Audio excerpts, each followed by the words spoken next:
నమస్కారం. మనతో పాటు వద్దిపతి పద్మాకర్ గారు ఉన్నారు. వారు త్రిభాషా సహస్రావధానిగా, ప్రవచనకర్తగా, ప్రణవ పీఠాధిపతిగా, సంగీత సాహిత్యాలలో ప్రయాణం చేస్తూ వేలాది మందిని, లక్షలాది మందిని ఓలలాడిస్తున్న బహుప్రతిభామూర్తి. అటువంటి వద్దిపతి పద్మాకర్ని అడిగి అనేక విశేషాలు, లోక ప్రయోజనకరమైన అంశాలు తెలుసుకునే ప్రయత్నం చేద్దాం. నమస్తే.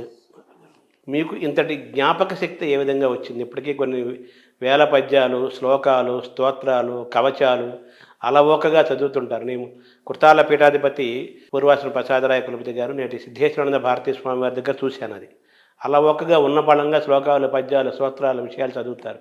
అలాగే మీలో కూడా అలా ప్రవాహంలాగా వచ్చేస్తాయి. అవధానంలోకి వెళ్ళబోయే ముందు ఈ జ్ఞాపక శక్తి, ఈ ధారణ, మీకు ఈ ప్రతిభ ఎలా వచ్చింది?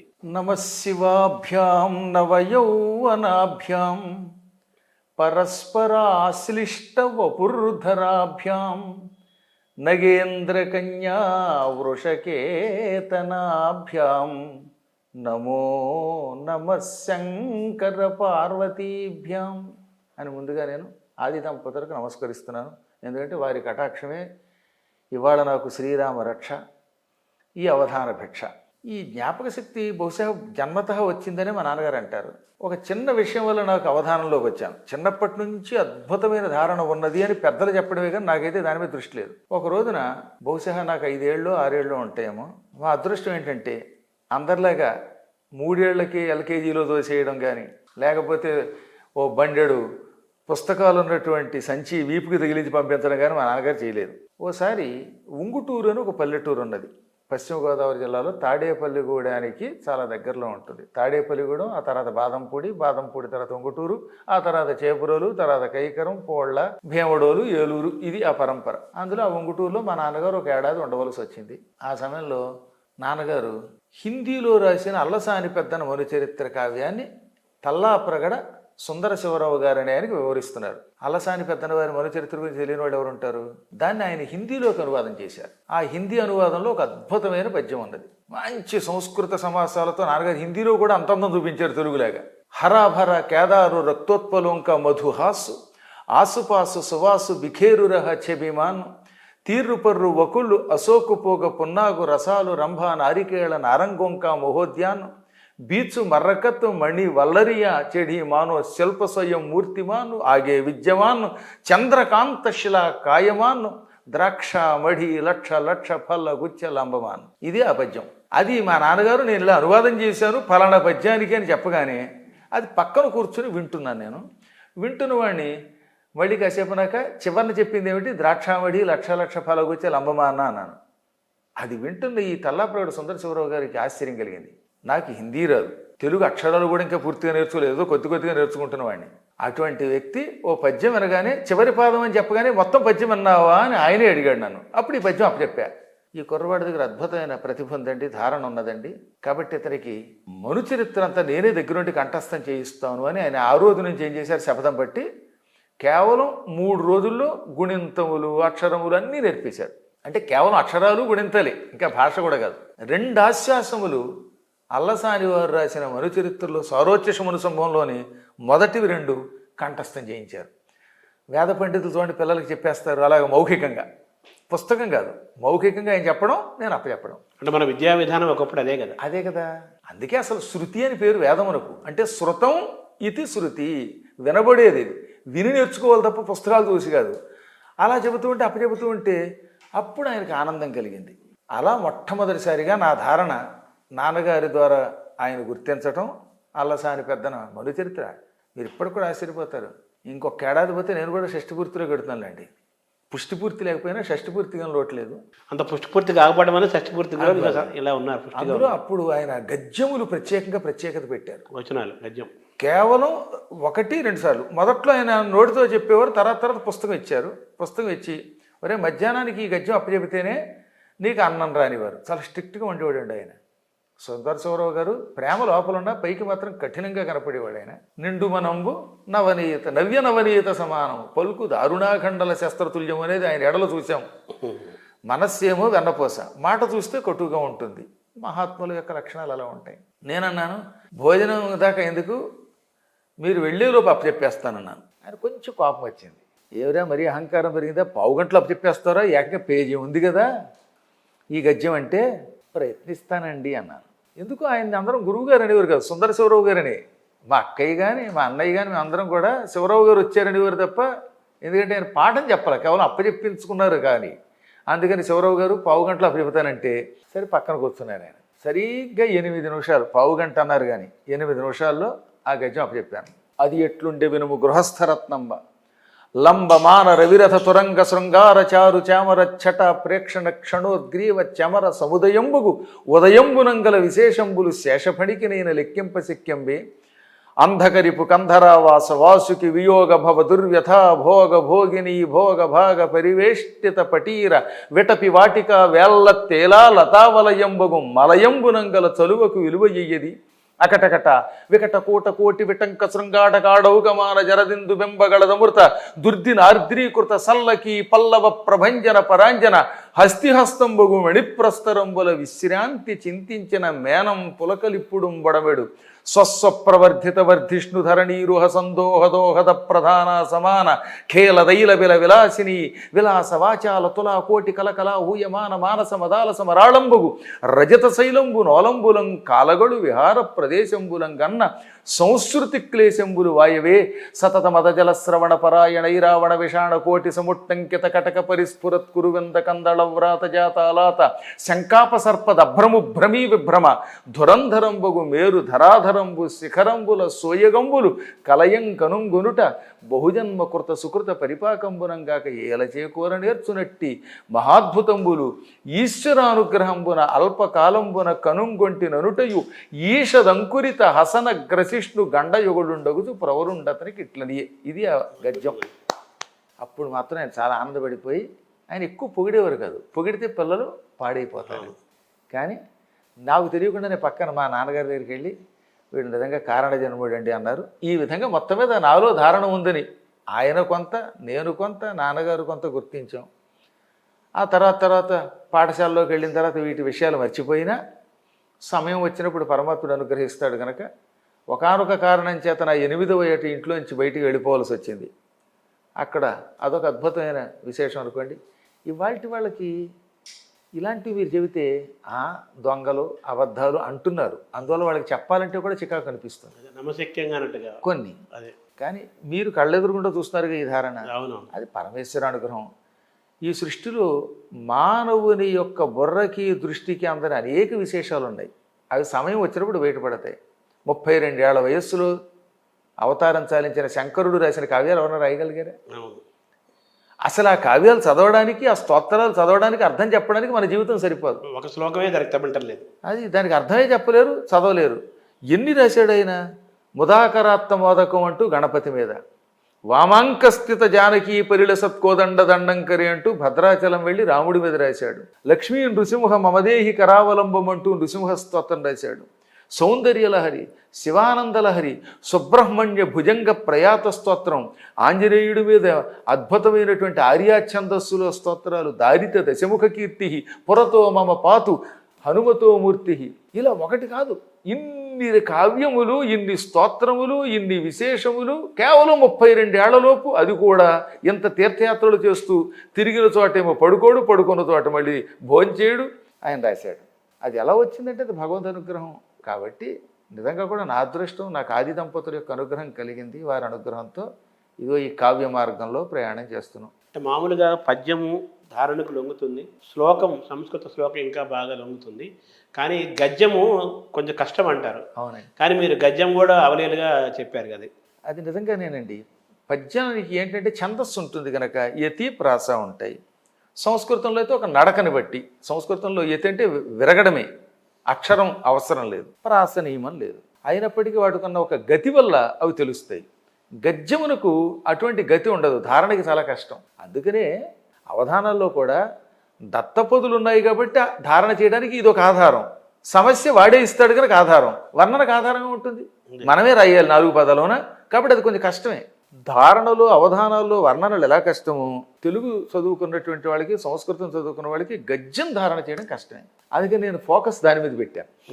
నా చిన్నప్పటి నుంచి నాకు ఏది కష్టమో దాని మీద దృష్టి పెట్టేవాడిని. కష్టమైనది ఇష్టంగా మార్చుకుని దృష్టి పెడితే అదే విశిష్టతని తెచ్చిపెడుతుంది. అదే ఇప్పటికి కూడా మీకు ఎవరికైనా ఓపిక ఉంటే కనీసం ఒక 1000 గద్యాలు మాత్రం అప్పచెప్పగలను. అదే మీరు పోతన గారి భాగవతంలో కానీ, అల్లసాని వారివి కానీ, నాకుగా నేను తయారు చేసుకున్న గద్యములు కానీ, మహానుభావులైనటువంటి అష్టదిగ్గజాల వాటిల్లో కానీ, శ్రీకృష్ణదేవరాయల వాటిల్లో కానీ, వీటిల్లో గద్యాలు అంటే నాకు చాలా ఇష్టం. అందులో పెద్ద గద్యాలు ఎంత కష్టమో చిన్న గద్యాలు ఇంకా కష్టం అండి. అవునా? ఇప్పుడు పోతన గారి భాగవతం హాయిగా వెళ్ళిపోతుంది. నారదుడు ఎలా శపించను అని ఒక పద్యం చెప్పేసి ఆ తర్వాత ఏం చేస్తాడు, నారదుడు శపించే చోట ఈ రెండింటికి మధ్యలో చిన్న గద్యం పెడతాడు. అది కష్టం. ఇంకా దానికి ఉదాహరణగా నలకోబరం మణిగ్రీవులు అని ఇద్దరున్నారు. ఆ ఇద్దరు కుబేరుడు కొడుకులు. వాళ్ళు నారదుని ఎదురుగుండా తాగి తందనాలాడి బట్టలు లేకుండా తిరిగారు. అది కూడా మందాకినిలో కేదారంలో. దాంతో నారదునికి కోపం వచ్చింది. వాళ్ళని శపించాలి. ఆ శపించడానికి ముందు ఓ చిన్న గద్యం రాస్తాడనమాట. మున్ను కుబేరుని కుమారులు నలకోబర మణిగ్రీవులను గుహ్యకులు శంకర కింకరులై అహంకరించి వెండి కొండ మీద పాడిడి చేడియలం గుడికొని కరేణు సంగతంబులైన ఏనుంగుల భంగి సురంగంబులైన మందాకిని తరంగంబుల వ్యవస్థులై జలక్రీడలు ఆడుతున్న సమయంబున దేవరిషి అయిన నారదుండచ్చువటికి విచ్చేసిన చెచ్చర అచ్చెలువలు వలువలు ధరించిరి మదిరాపాన పరవశులు కావున వారలు వ్యవస్థులై మెలంగుతున్న నారదుండు వారల శపించువాడి ప్రతీకంబుగానొక్క గీతంబు పాడి వినుము. అంటే ఇలాంటి గద్యాలు ఇవి కొంచెం చదవడానికి కష్టం, కంఠస్థం చేయడానికి కష్టం. ఇంకా కష్టం. ఇలాంటి గద్యాలు ఎన్నుంటాయో చిన్ని చిన్నవి అనమాట. అక్కడ అటువంటి వాటి మీద ఇష్టం పెట్టుకుని మొత్తం పోతన భాగవతం ఈ చివరి దాకా నా చిన్నప్పుడు కంఠస్థం చేశాను. మామూలుగా ఈ కందం చెప్పిన వాడే కవి అంటారు, అలాగే గద్యంలో కవిత్వం చెప్పిన వాడే గొప్ప కవి కూడా అంటారు కదా. అవునండి. కాదంబరి వాళ్ళంతా. ఎందుకనంటే గద్యంలో మెప్పించడం కష్టం, ఓ ప్రవాహం ఉండదు, కంఠస్థం చేయడం కష్టం. కానీ దానిలో కథను చొప్పించాలి. తేట తెలుగు లేదా సందమ భాషలో చెప్తే అర్థమవుతుంది కానీ కథ ఇందులో అర్థం కాదు. అర్థం కాకుండా అనేక రకాలైన అలంకారాలు చెప్పాలి. నిజంగా అది చాలా కష్టం. అందుకని గద్య కవిత్వం మీద దృష్టి పెట్టిన వాళ్ళు చాలా తక్కువ మంది ఉంటారు. పద్యాలు రాస్తూ మధ్యలో ఎడనడ గద్యం తప్ప పూర్తి గద్యం రాయరు. మహానుభావుడు కాదంబరి రాసినటువంటి వ్యక్తులు పక్కన పెడితే. కానీ ఇప్పటికి కూడా చెంపు కావ్యం రాసిన భోజుడు కానీ, సంస్కృతంలో చెంపు రామాయణం, చెంపు అనే శబ్దమునకు గద్య పద్యముల మిశ్రితము అని అర్థం. చెంపు అంటే గద్యము పద్యము కలిపి ఉంటే. తిక్కనగా రచన పద్యమున గద్యములను రచించేదని కృతులు అంటాడు కదా. కానీ కేవలం తెలుగు వాళ్ళు మాత్రమే అసలు చెంపు అని పేరెట్టరు. వాడు చెంపు అని పెట్టకపోతే గద్య పద్యాలు లేవని అర్థం, కేవలం శ్లోకాలు ఉంటాయి. కానీ మన వాళ్ళు అలా పెట్టకుండా ప్రతి కావ్యము పద్యం గద్యం కలిపి రాశారు. ఆ పేరు పెట్టకుండా దాన్ని పాటించారు. ఒకవేళ ఎవరైనా అందులో వచనం గద్యం రాయకపోతే నిర్వచనం అని పెట్టారు. అది నిర్వచనోత్తర రామాయణం. అది కూడా తిక్కన గారే రాశారు. కాబట్టి నిర్వచనము అనేటటువంటి పేరు వాడకపోతే ఖచ్చితంగా అందులో గద్యం ఉండవలసింది. ఆ గద్యాలు ఎంత హాయిగా ఉంటాయండి. వాటి మీద మాత్రం నాకు మొదటి నుంచి దృష్టి ఉండేది అనమాట. మక్కువ. అయితే సార్ స్వామి, మామూలుగా చాలామంది విద్యార్థులు పోటీ పరీక్షలకు వెళ్ళేవాళ్ళు, రకరకాల వాడు ఉద్యోగాల్లో ఉండేవాళ్ళు, వీళ్ళందరూ కూడా మాకు జ్ఞాపక శక్తి రావట్లేదు, ఎంత చదివినా గుర్తుండటం లేదు అంటున్నారు కదా. ఈ జ్ఞాపక శక్తిని ఏ విధంగా పొందవచ్చు? మీకంటే సహజంగా వచ్చింది మీలాంటి వారికి. జ్ఞాపక శక్తి మనం సాధించవచ్చా? సందేహం లేకుండానండి. ఇప్పుడు పిల్లలకి జ్ఞాపక శక్తి రావాలంటే వాడు ఏం చేస్తున్నాడు, ఓ వాట్సాప్ చిన్నపిల్లలకి తెలియకుండా వచ్చేస్తుంది. అసలు కంప్యూటర్లో వాడుకున్న నాలెడ్జ్ మనకి ఎక్కడ ఉంది? మనకంటే నాకు, మిమ్మల్ని పక్కన పెట్టండి, మీకే ఉండొచ్చు. కానీ నాబోటి వాడు అవధానంలో ఉంటాడు, ఏదో ఫోన్ చూడడం. మా మనవడికి అసలు ఫోన్ అంటే ఏమిటో తెలియనటువంటి వాడు అందులో అన్ని ఛానల్స్ మార్చేస్తున్నాడు. అంటే సహజంగానే ఇవాళ వాళ్ళకి దాని మీద దృష్టి ఉంటుంది. అలాగే జ్ఞాపక శక్తి పెంపొందించుకోవాలనే దృష్టి కావాలి.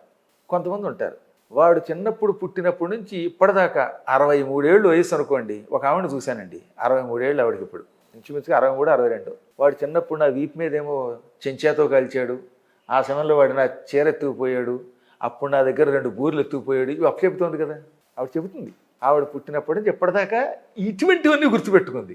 అంటే ధారణ దేని మీద పెట్టింది? చిన్నప్పుడు ఎప్పుడో మా అన్నయ్య నన్ను జుట్టు పెట్టుకు పీకాడు, నన్నేమో లేకపోతే పిలక పట్టుకు లాగాడు, నా బూరెలు ఎత్తుకుపోయాడు, చెంచాతో మీద కాల్చాడు. చదువు మీద లేదు. అదే ఇదే మాట ఎందుకు చెప్తానంటే, వాళ్ళ పిల్లలకి అందరికీ ధారణ అంతో ఎంతో ఉంటుంది. మరీ బండ పీనుకుని పక్కన పెట్టండి. ఎక్కువ మందికి ధారణ లేక కాదు, కానీ దానిని ఉపయోగించుకోవటం లేదు. మొదట 10 సార్లు చదవమనండి వాడు చదివే పరీక్షకి వెళ్ళేదాన్ని. జ్ఞాపకం పెట్టుకోవాలనుకున్నటువంటి ఒక పద్యమో గద్యమో లేక మ్యాథమెటిక్సో లేక నాటకమో ఏది ఉంటే దాన్ని 10 సార్లు కష్టపడి బట్టి పట్టగా మొదట్లో 10 సార్లు చదివితే వచ్చినటువంటి ఆ విద్య తర్వాత 2 సార్లకే కంఠస్థం రావడం మొదలెడుతుంది, లోపల లాక్ అయిపోతుంది. పెడుతుంది. అలాగ ప్రయత్నంతో ప్రతి వ్యక్తి ధారణ పెంచుకోవచ్చు. యత్నే కృతే యది నసిద్ధ్యతి కోత్ర దోష. ముందు నువ్వు ప్రయత్నం చెయ్యి. ప్రయత్నించినప్పటికీ అందులో విజయం పొందకపోతే నీ తప్పు లేదుగా. అసలు ముందు నువ్వు ప్రయత్నించాలి. We should try and try till we get success. అవును. కాబట్టి ప్రయత్నం చెయ్యాలి. ఆ ప్రయత్న లోపమే ఇప్పుడు మన వాళ్ళలో కనపడుతుంది. సో జ్ఞాపక శక్తి అనేది లోపల ప్రతి మనిషికి ఎంతో కొంత జ్ఞాపక శక్తి ఉంటుంది. తనలో ఉన్న జ్ఞాపక శక్తిని బయటికి తీసి తను ఎంచుకున్న చదువులోనో రంగంలోనో సంబంధించిన జ్ఞానాన్ని పొంది తిరిగి దాన్ని మళ్ళీ రాసి చెప్పి అక్కడ సక్సెస్ అయ్యి నెంబర్ 1 అయ్యి బాగా వదిలోకి రావాలి అంటే తన లోపల ఉన్న జ్ఞాపక శక్తిని బయటికి తీయడానికి అనేక మార్గాలు ఉన్నాయి. అందులో పదే వల్లె వేయటం 10 సార్లు చదవటం అనేది ఒకటి. ఇంకా ఏమైనా ఉన్నాయా జ్ఞాపక శక్తి పెంచడానికి సూత్రాలు? ఏం లేదని ఒకటే పదే చదవడం, చదివిన తర్వాత వదిలేయకూడదు. అందుకే మన వాళ్ళు ఏమన్నారంటే పూర్వకాలంలో అనభ్యాసే విషం శాస్త్రం అజీర్ణే భోజనం విషం అనగా. ఇప్పుడు నేను చదివానండి, ఒక ఆయన ఉన్నాడు, ఏ కారణం చేతనో సంస్కృతం చదువుకున్నాడు పరీక్షకి. అది ఆ తర్వాత వెంటనే మళ్ళీ వల్లి వేస్తే అప్పుడు అది ఏమవుతుంది, స్థిరపడిపోతుంది. ఎప్పుడో పరీక్షకి సంస్కృతం చదివి మళ్ళీ జీవితంలో దాన్ని ముట్టుకోకపోతే ఇప్పుడు అభ్యాసంలో లేకపోవడం వల్ల ఆ శాస్త్రం వాడి కొత్త ఈ విషం అయ్యిందిట. అందుకని అభ్యాసములో లేని శాస్త్రము విషం. నా చిన్నప్పుడు నేను చాలా కాలం 10th క్లాస్ పాఠం చెప్పాను. అన్ని మ్యాథమెటిక్స్ సూత్రాలు గుర్తున్నాయి. కానీ ఇప్పుడు 1992 నుంచి ఇప్పటి వరకు అంటే 32 ఏళ్ళుగా నేను పాఠం చెప్పట్లేదు. దానివల్ల ఏమైపోయింది, ఇప్పుడు మ్యాథమెటిక్స్లో చాలా వరకు అన్ని మతిమరుపు వచ్చేసింది, లెక్కలు పక్కకి వెళ్ళిపోయి. ఇది సంస్కృతం, తెలుగు, హిందీ తప్ప ఇంకోటి దృష్టి లేకుండా అయిపోవడం సాధనలో ఉన్నాయి. ఆ రోజుల్లో నేను చాలా క్యాలిక్యులస్ చెప్పేవాడిని. ఆ క్యాలిక్యులస్లో కూడా 10th క్లాస్ వాడికి డిగ్రీలో ఉన్నటువంటి సూత్రం చెప్పేవాడు. లిమిట్ ఆఫ్ ఎక్స్టెన్సెస్, లిమిట్స్ తెలుసు కదా, క్యాలిక్యులస్ గుర్తుంది కదా. Limit of x to the power of n minus a to the power of n by x minus a when x tends to a అనేదానికి nx to the power of n minus 1 అనేది సూత్రం. ఇది డిగ్రీలో ఉండేది, మాకు ఇంటర్లో ఉండేది కాదు. కానీ ఇంటర్లో నేను ఈ సూత్రంతో లెక్క చేశాను. అప్పుడు ఆ మాస్టర్ అన్నారు, నందులు గారు అని ఒక ఆయన ఉండేవారు, ఒరే ఇది ఎలా కాదు, x² minus a² by x minus a అన్నదాన్ని x plus a into x minus a by x minus a వేస్తే ఈ x మైనస్ ఏ కొట్టుకుపోతుంది కనుక అప్పుడు ఈ x అనేదాన్ని దానికి టెన్సెస్లో వేసేసినట్టయితే సూత్రం కలిసి వస్తుంది అనేవారండి. అంటే మామూలుగా లెక్కలైనా సంగీతమైనా ఛందస్సు అయినా అన్ని లెక్కలే కదా, జ్యోతిష్యమైనా అంతే, అంతా లెక్కలే కదా. దీన్ని డైరెక్ట్గా లెక్కలని చెబుతున్నారు కానీ ఇక్కడ సంగీతం లెక్కలే కదా, పద్యం ఛందస్సు లెక్కలే కదా, జ్యోతిష్యం లెక్కలే కదా. సో ఆ మ్యాథమెటికల్ థింకింగ్ అనేది సహజమైంది, ఉండాలి. దాన్ని అభ్యాసంలోకి తీసుకురావాలి, చూపించాలి. ఇప్పుడు ఎప్పుడో చిన్నప్పుడు చదివారు పద్యం, దాన్ని మళ్ళీ ఏం చేయాలి, వల్లి వేసుకుంటూ ఉండాలి. ఎవరున్నా లేకపోయినా లోపల వెళ్ళిపోతూ ఉండాలి. అందుకే నేను మీతో మాట్లాడుతున్నా అలా లోపల మళ్ళీ సాగుతూనే ఉంటుంది. అప్పుడు మీకు తెలియకుండానే అది దృఢమైపోతుంది. బాగా దృఢమైతే ఇంక నిద్రట్లోనే వస్తుంది. కారు డ్రైవింగ్ నేర్చుకున్న కొత్తల్లో ఒక 5-6 నెలలు తెగ తిరగాలండి. తిరిగితే ఏమవుతుందన్నమాట, కారు డ్రైవింగ్ మీద మనకి నైపుణ్యం ఏర్పడుతుంది. నేర్చుకున్న తర్వాత వదిలేశారంటే మళ్ళీ మొదలుకు వస్తుంది. మామూలుగా ప్రతిభ వ్యుత్పత్తి అభ్యాసం అంటారు కదా. సహజమైన ప్రతిభకు అభ్యాసం, ఇది చెప్పినట్టుగా సాధన చేస్తూ ప్రాక్టీస్ చేస్తూ ఉంటే అందులో మనకు వ్యుత్పత్తి స్కాలర్షిప్ వచ్చేస్తుంది. అది ఏ సబ్జెక్ట్ అయినా అనేది ఈ మూడిట్లో మీ ప్రయాణం జరిగింది కదా. దానికి రెండు, ప్రతిభ, వ్యుత్పత్తి. ఈ వ్యుత్పత్తి అభ్యాసం కూడా. అభ్యాసం అన్నా వ్యుత్పత్తి అన్నా పెద్ద తేడా ఏం లేదు. తేడా ఏమిటంటే ప్రతిభ దైవదత్తం, పుట్టుకతో వచ్చేది. ప్రతిభ అంటే వాడికి పుట్టుకతో వచ్చేస్తున్నాడు. ఒక్కొక్క దాని మీద జ్ఞాపకశక్తో, లేకపోతే ఒక్కొక్కటి చూడండి అసలు సంగీతం నేర్చుకోడు, పుట్టుకతో సంగీతం పాడతాడు, బొమ్మలు వేస్తాడు. అది ప్రతిభ అంటాం అనమాట. పుట్టుకతో వచ్చే సహజ లక్షణం ప్రతిభ. వ్యుత్పత్తి అంటే అనేక కావ్యములను చదవడం వల్ల అందులో ఉన్నటువంటి పదాలు మనస్సులోకి చేరటం, వొకాబ్యులరీ అని కూడా ఇంగ్లీష్లో అంటాం దాన్ని. పాండిత్యం. అది చదవడంతో వస్తుంది. ఒకటి పుట్టుకతో వచ్చేది, రెండోది అనేకమైన వాటిని అభ్యాసం చేయటం వల్ల, చదవడం వల్ల తెచ్చుకున్నటువంటి ప్రతిభ. ఈ రెండూ కలిపి ఉంటేనే అప్పుడు వాడు కవి అవుతాడు. శక్తి అనమాట. వ్యుత్పత్తి రావాలంటే వరుసగా ఇప్పుడే చెప్పాను నేను. అవధానిని కనుక ఆదికవి నన్నయ్యది, తిక్కన గారిది, ఎర్రాప్రగడ గారిది, అల్లసాని పెద్దన గారిది, ఇటువంటి అష్టదిగ్గజాలది, రాయలది, పోతన గారిది, ఇవన్నీ చదివేయాలి. చదివితే అవన్నీ జ్ఞాపక శక్తిలో ఉండిపోతాయి కదా. అప్పుడు ఆ శబ్దాలన్నీ మీకు ఎప్పుడు కావాలంటే అప్పుడు వచ్చి పడిపోతూ ఉంటాయి. అది వ్యుత్పత్తి. చదవడం ద్వారా తెచ్చుకున్నది వ్యుత్పత్తి. ప్రతిభ పుట్టుకతో వచ్చేది. ఈ రెండు ఉండాలి. అది మీరు సహజంగా మీలోని ప్రతిభని మీరు గ్రహించి పెద్దవాళ్ళు చెప్పడం ద్వారాను మీ ద్వారా మీ సొంతంగాను 3 రకాలుగాను గ్రహించి మీరు అది ప్రాక్టీస్లో పెట్టి ఆ వ్యుత్పత్తి సాధించి గురువులు ఇంత ప్రయాణం చేశారు. గురువులు ఎప్పుడు కేవలం మీకు ఇచ్చేది 10%, 10% గురువులు నేర్పేది. అదే 90% శిష్యుడు ఏం చేస్తాడు, తన ప్రతిభతో సాధించుకోవాల్సిందే. అదే కవి ప్రతిభలో నుండి కావ్యగత శతాంశముల యందు 90 అయిన పాళ్ళు అంటాడు తెలుసు. అంతే, అంటే 90% అనేది ప్రతిభే, అంతే. మిగతా 10% మిగతా అంతా. ఇప్పుడు ఆయన ఏదో చెప్తాడు, చెప్పిన తర్వాత మళ్ళీ ఏమవుతుంది, అక్కడికి వచ్చిన తర్వాత అయ్యో ఏమంటే అటజని కాంచని రోజు చదువుతారా పద్యం, మళ్ళీ పాఠం చెప్పండి అంటే దానికి ఎలాగానా పేకానా అవుతుందంటే నీలో ప్రతిభ తగ్గిపోయిందనమాట. ఆ ప్రతిభని తెచ్చుకోవాలి. అందుకే 90%. వ్యుత్పత్తిని నీ ప్రతిభలోకి లాక్కురావాలి. అవును. అంటే వ్యుత్పత్తి అంటే ఏం చెప్పాను, అనేకములు చదవడం, చదివింది నీ ప్రతిభ ఉందిగా దానితోటి సరైన మార్గంలో పెట్టు. తర్వాత జ్ఞాపశక్తి పెరగడానికి ఈ ధ్యానము యోగ మార్గం కూడా ఉపయోగపడుతుంది అంటారు. ఇంకేమైనా మీరు ఏమైనా సూచిస్తారు? నాకు మాత్రం ధారణ ఎలా వచ్చిందో చెప్పలేను, దానంతరం అదే వచ్చింది, సహజంగా వచ్చేసి. ఆ ధారణ చేసే రోజుల్లో నాకు యోగాభ్యాసము తెలియదు, ధ్యానము తెలియదు, సమాధి తెలియదు, 10 సార్లు వలివేయలేదు. అస్సలు ఏమీ లేదు ఆ రోజుల్లో. ఇప్పుడు అంటారా, మేము ఇప్పుడు యోగుల యొక్క మార్గంలో పెడుతున్నాం కాబట్టి ఇప్పుడు అందులో పెడుతున్నాం ఆసనాలు మొదలైనవి. నా ఉద్దేశంలో ఈ రెంటికి ఏం సంబంధం లేదు. దీనితో దాన్ని సంపాదించవచ్చు కొంతవరకు, కానీ ఈ అష్టాంగ యోగమునకు ఇప్పుడు ఇందులో చెప్పిన ఈ ధారణ ఏది పద్యాలు గుర్తుపెట్టుకునే ధారణకి ఏమీ సంబంధం లేదు. అంటే సామాన్యులు మామూలు సాధారణమైన విద్యార్థులు పోటీ పరీక్షలకు వెళ్ళే వాళ్ళకి జ్ఞాపశక్తి చాలా ముఖ్యము, తిరిగి వల్లెవేయటం రిపోర్టు ముఖ్యం కాబట్టి అది సాధించాలంటే మీరు చెప్పారు కొన్ని, అందులో ఈ ధ్యానం ఉపయోగపడుతుందా? ఉపయోగపడుతుంది, సందేహం లేకుండా. ఎందుకని మీరు అన్నీ విడిచిపెట్టి మనస్సుని ప్రశాంతంగా ఉంచుకుంటారు. ధ్యానం చాలా గొప్పది, దాని గురించి ఒక ముక్కలో చెప్పకూడదు. ఈ మధ్యన ఎవడబడితే వాడే నేనే ధ్యానం అంటూ మొదలుపెట్టి ఏదో శ్వాస మీద ధ్యాస పెట్టేస్తే ఆ కాస్తే అదే ధ్యానం అండం, అదే సమాధండం, అదే యోగం అండం ఉందే, ఇవన్నీ కాదు. యోగ శబ్దమునకు కృష్ణ పరమాత్ముడు ఎన్ని నిర్వచనాలు ఇచ్చాడండి భగవద్గీతలో. యోగ చిత్తవృత్తి నిరోధక, రెండోది సమత్వం యోగ ఉచ్యతే. అసలు సమత్వం సాధించినప్పుడు అప్పుడు వాడికి ఇంకెప్పుడైతే రాగద్వేషాలు ఉండవో, ప్రతి ప్రాణిలో పరమాత్మను చూస్తాడో అన్నీ గుర్తుండిపోతాయి. అందువల్ల యోగ శబ్దం చాలా గొప్పది. అందులో ఒక్కొక్క ప్రక్రియను ఒక్కొక్కటి తీసుకుంటాడు. ఏనుగుని గుడ్డివాడు చూడండి, తొండాన్ని పట్టుకుని గుండ్రంగా ఉందనడం, కాళ్ళు పట్టుకుని స్తంభంలో ఉందనడం ఎలా అంటున్నారో, యోగాభ్యాసంలో అడుగు పెట్టినవాడు వాడికి తోచిన నిర్వచనం ఇస్తున్నాడు తప్ప అపూర్వమైనది యోగ శబ్దం అనేది. అంటే మన తెలుగు భాషలోనే విస్తారంగా పెరిగిన అవధాన విద్య, సంస్కృత మూలమైనప్పుడు వేదావధానం మొదలైనప్పటికీ కూడా తెలుగులోనే బాగా విస్తరించింది, తెలుగులోనే బాగా స్థిరపడింది అవధాన విద్య. ఈ అవధాన విద్య కూడా యోగ విద్యలో భాగంగానే చెప్పుకోవాలి కదా మనం. ఆ సందేహం లేకుండా యోగాభ్యాసం చేసేవాడు ఒక్కసారి కళ్ళు మూసుకున్నంత మాత్రం చేతే సమస్తము ఎలా గోచరిస్తాయో అవధానంలో కూర్చోగానే వాడి ముందు అలా పడిపోతాయి అంతే. నాకైతే నిజం చెబుతున్నాను, నేను అంత పూర్వం అవధానంలో ఎవరిని నేను అడగను. అసలు నేను అవధానంలోకి వచ్చేనాటికి నాకు తిరుపతి వెంకట కవుల గురించి తెలియదు, కొప్పరపు కవుల గురించి తెలియదు, అసలు ఎవరి గురించి తెలియదు. నేను మొట్టమొదట చూసింది కడివెళ్ళ వరప్రసాద్ గారు అవధానం. అప్పటిదాకా అవధానం గురించి తెలియదని చెప్తున్నారుగా. అవధానం చూడగానే నేను చెయ్యొచ్చు కదా అని చేయడం మొదలెట్టాను. అందుకే నేను ఆయనకి గురుస్థానం ఇవ్వడానికి గల కారణం, ఎందుకంటే ఆయన చూసి నేర్చుకున్నాను కనుక. ప్రేరణ. ఆ తర్వాత ఎన్నో అవధానాలు చేసిన తర్వాత అప్పుడు వాళ్ళు అన్నారు, మరి పాత వాళ్ళని తలుచుకోకపోతే పాపం కదా. ఎవరు, మా నాన్నగారు లాంటి వాళ్ళు చెప్పారు. తిరుపతి వెంకట కవులు, కొప్పరపు కవులు వాళ్ళంతా మహానుభావులు, మనందరికీ ఆసుకవిత్వం గురించి చెప్పారు.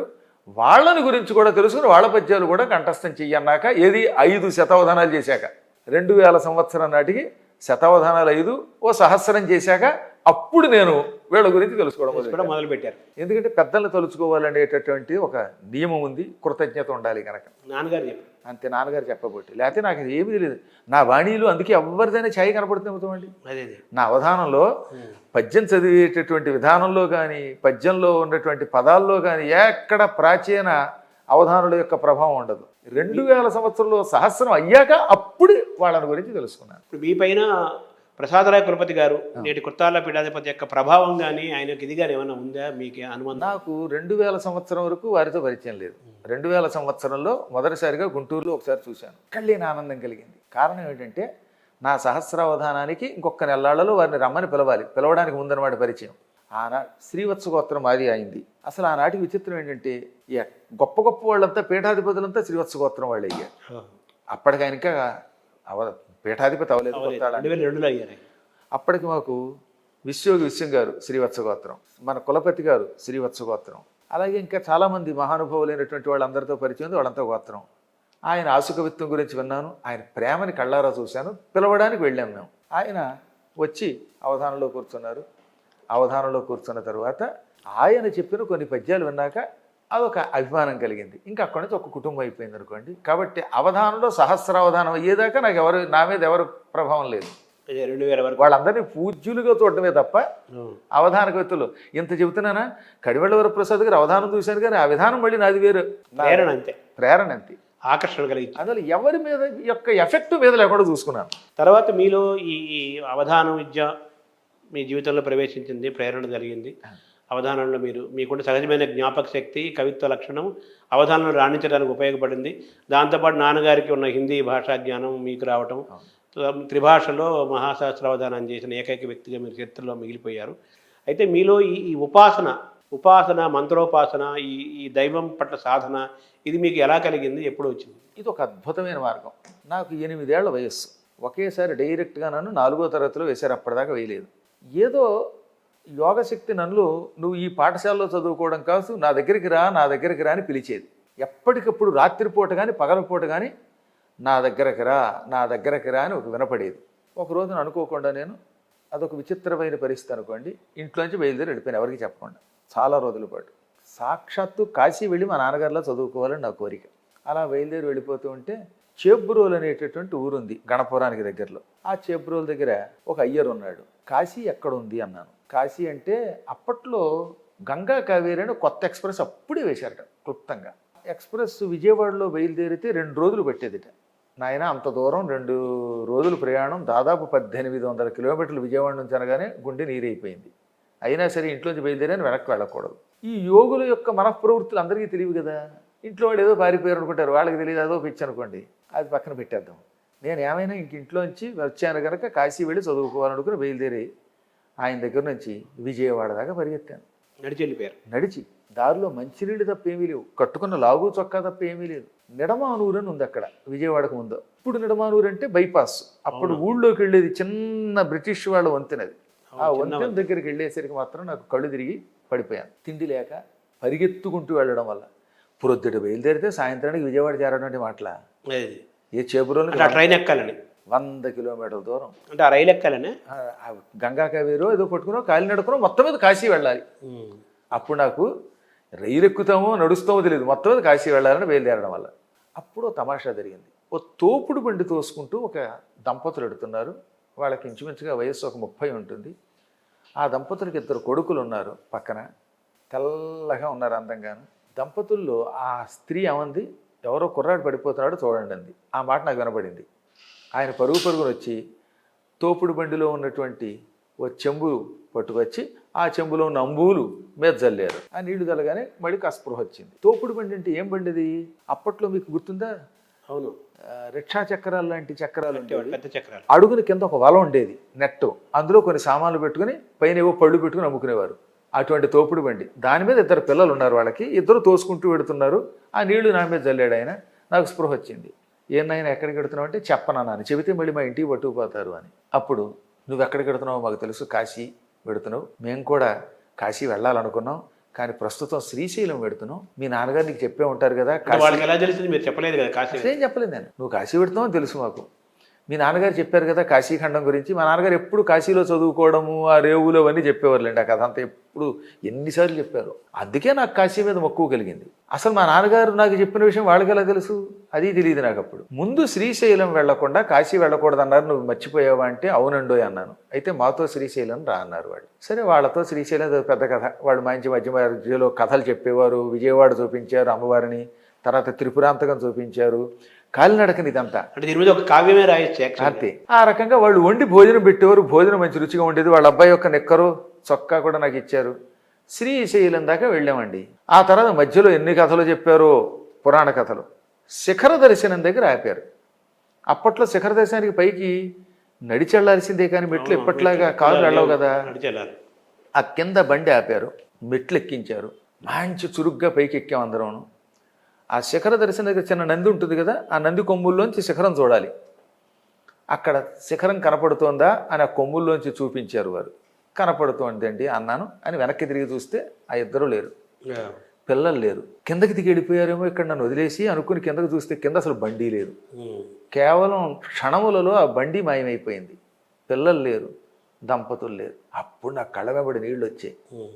నాకు జీవితంలో పద్యం అంటే తెలియదు అప్పటిదాకా, రాయడం ఏదో కంఠస్థం చేయడం వేరు కదా, ఎవరో రాసింది, ఛందస్సు తెలియదు, రాయడం తెలియదు, కందము తెలియదు, నా బొందా తెలియదు. కానీ తెలియకుండా నేను ఆ నోట్లోంచి ఒక పద్యం, మొదటి పద్యం వచ్చిందనమాట. నా నోము పండి దైవం మానుష రూపేణ అనడి మాట ఏ సత్యం బైనది అంబాసాంబులు పూనుకొనుచు నన్ను నధ్వమున రక్షింపల్. ఇది కందంట. అప్పటికి నాకు తెలియదు కదా, మా నాన్నగారు చెప్పారు. తర్వాత లెక్కలేస్తే కందం అయింది. అంటే పార్వతీ పరమేశ్వరులు విఘ్నేశ్వరుడు కుమారస్వామి వచ్చినట్టుగా భావించాలా? నా నోము పండింది దైవం మానుష రూపేణ అనే ఒక పదం కందంలో ఇమిడిపోయింది. ఏకంగా ఒక చెయ్యి తిరిగిన అవధానం రాసిన పద్యంలో అయిపోయింది, కుదిరిపోయింది. అది మాట సత్యం అయ్యింది. అంబాసాంబులు తమ పిల్లలతో దారిలో నేను ఎక్కడ పాడైపోతానో అనుకుని రక్షించి తీసుకొచ్చి శ్రీశైలంలో వదిలారు. అధ్వమున రక్షింపన్, పైగా అధ్వం అంటే మార్గం, మార్గంలో నన్ను రక్షించడానికి వచ్చారు. ఆ యతిని పూను కొనుచులో ఉన్న పూకి ఈ మూ యతి అయితే దాన్ని మువర్ణ యతి అంటారు. ఈ యతిని అప్పకవియం లాంటి వాళ్ళు చదువుకుంటే తప్ప మామూలు వాడు వాడడం. అప్పటికి మీరేం చదవలేదు? నాకేం 8 ఏళ్ళు కేవలం. అప్పుడు అలా రాసిన పద్యం. ఆ తర్వాత చాలా అనుభూతులు అక్కడ కలిగాయి. ఆ భగవంతుడి యొక్క అనుగ్రహం అనుకుంటాను నేను. అప్పటి నుంచి నాకు నిరంతరం లోపలే సాగుతూ ఉండేది. తింటున్నా, తిరుగుతున్నా. అక్కడ ఒక తమాషా జరిగిందండి.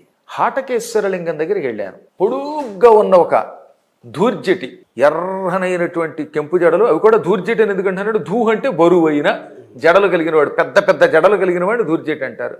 ఒక ఆయన శూలం పుచ్చుకుని ఒక జంగమ దేవర కనపడ్డాడు. ఒరే నీకు మంత్రం ఇస్తాను, చేసుకుంటావంటే చేసుకుంటానన్నాను. చెవిలో మంత్రం చెప్పాడు. ఆయన కాళ్ళకి నమస్కరిస్తే ఆయన ఏమన్నాడో తెలిసిన, ఈ జరిగిన ఘటన కాశీ వెళ్ళొచ్చేదాకా ఎవరికి చెప్పొద్దు, చెబితే నువ్వు ఒక ఏడాది పిచ్చేళ్లా ప్రవర్తిస్తావు, నీ మీద అభాండాలు పడతాయి, నువ్వు ఏం చేసినా అదొక దరిద్రం అవుతుంది, కొంచెం జాగ్రత్త, ఎవరికి చెప్పొద్దు అన్నాడు. అదే మీ జీవితంలో ప్రవేశించిన తొలి మంత్రమా? తొలి మంత్రం. అలాగేనండి అన్నాను. అంటూ ఉండగా ఆయన కనపడలేదు, ఏమైపోయాడో తెలియదు. నా దృష్టిలో ఆయన అదృశ్యం అయిపోయాడు, ఇతరుల దృష్టిలో చెప్పకుండా వెళ్ళిపోయాడు. వాళ్ళలాగా ఇందాకట్లే. ఆ తర్వాత నేను గోటేడు సూర్యనారాయణ గారు అంటే ఒక దంపతులు ఉండేవారు అక్కడ. వాళ్ళు అక్కడికి వచ్చారు, అనుకోకుండా శ్రీశైలం, నన్ను లాక్కొచ్చారు. ఎవరికి చెప్పొద్దన్నాడు ఆయన. కానీ దురదృష్టవశాత్తు నాతో పాటు ఒక స్నేహితుడు చదువుకుంటూ ఉంటే వాడు బతిమలితే చెప్పేశాను. లచ్చిరాజు అని వాడి పేరు, వేగిరాజు లచ్చిరాజు, నా క్లాస్ వైట్. నాది 23, వాడిది 24. ఎక్కడికి వెళ్ళిపోయారు, అందరూ అది అన్నారు ఇది అన్నారు, నీ గురించి చెడ్డగా మాట్లాడుతుంటే తట్టుకోలేకపోతున్నాను, చెప్పరా బాబు అంటే, చెప్పకూడదు, మా గురువులు చెప్పొద్దన్నారన్నా వినిపించుకోకుండా అడిగితే చెప్పాను. ఆ చెప్పడంలో ఒక ఏడాది చదువు ఆగిపోయింది. నేనేం చేశానో నాకు తెలియదు, ఎక్కడికి వెడుతున్నానో తెలియదు. ఆ అభాండాలకు గురువుతామని స్వామివారు చెప్పిన మాట నిజమైంది. అందువల్ల జీవితంలో ఏమైపోయింది అనమాట, ఒక ఏడాది చదువు ఆగిపోయింది. దానివల్ల 10th క్లాసు అందరికంటే ఒక ఏడాది ఆలస్యంగా చదవవలసి వచ్చింది. అయితేనేమిలేండి, భగవంతుడి దయ ఒకటి ఉంది కదా, ఆ గురువుల యొక్క కటాక్షం ఉంది కదా. వాళ్ళు చెప్పారు ఒకనొకప్పుడు నువ్వు ఒక గొప్ప కులపతి అవుతావు, యావత్ ప్రపంచం నిన్ను సద్గురువుగా కీర్తిస్తుంది అన్నమాట నిజమయ్యింది. ఆ తర్వాత మళ్ళీ చదువులో పడ్డాం. ఈ ఉపాసన అన్నీ పక్కన కాస్త కొంతకాలం విడిచిపెట్టేశాం. సరిగ్గా సమయం వచ్చింది మళ్ళీ నాకు 1990లో, అంత కుటుంబానికి దూరంగా అవుతున్న సమయంలో, నాకు హాయిగా మా వాళ్ళంతా తలో చోట సెటిల్ అవుతున్న సమయంలో మళ్ళీ ఈ రంగంలోకి అడుగుపెట్టాను. 86లోనేమో ఉపన్యాసంలోకి అడుగుపెట్టాను. ఆ ఉపన్యాస రంగంలో 86లో ప్రవచనాలు, 86లో సుందరకాండంతో ఉపన్యాసం మొదలయ్యింది. అది అద్భుత మార్గం. 90లో అవధాన రంగం, ఆ 90లోనే నైమిశారణ్యం వెళ్ళాం. ఇక నైమిశారణ్యంలో మహానుభావులైన ఋషులు దీవించారు. ఇక నా జీవితం వెనక్కి చూసుకోకర్లేకుండా పరమ పవిత్రంగా ప్రశాంత మార్గంలో నడుచుకుంటాను. అంటే మామూలుగా హిమాలయాల్లో సాధువులు ఉంటారని, ఇప్పటికీ అనేక మంది చిరంజీవులు ఉంటారని, హిమాలయాల్లో ఎన్నో అనుభవాలు ఉంటాయని, హిమాలయ యోగుల గురించి, హిమాలయ అనుభవాల గురించి అనేక మంది చెప్తుంటారు. అలాగే శ్రీశైలంలో కూడా ఎన్నో మహిమాన్వితమైన ఘట్టాలు ఉంటాయని కూడా చెప్తుంటారు. అద్భుతమైన యోగులు ఉన్నారండి శ్రీశైలంలో. ఇష్టకామేశ్వరి ఆలయానికి వెడుతున్న మార్గంలో ఉంటారు. అసలు మీరు చూసి తీరవలసింది. అక్కడ ఉన్న యోగుల్ని వర్ణించలేము. కానీ వాళ్ళు ఎలా ఉంటారో తెలుసా, పిచ్చాళ్లలో ఉంటారు. అప్పుడప్పుడు బీడీ కలుస్తున్నట్టు కనపడతారు, లేదా సోలం పట్టుకు తిరుగుతూ ఉంటారు. ఒక్కొక్కప్పుడు వాళ్ళని చూస్తే ఇదో కిరాతకుల్లా కనపడతారు, చెంచువాళ్ళలా కనపడతారు.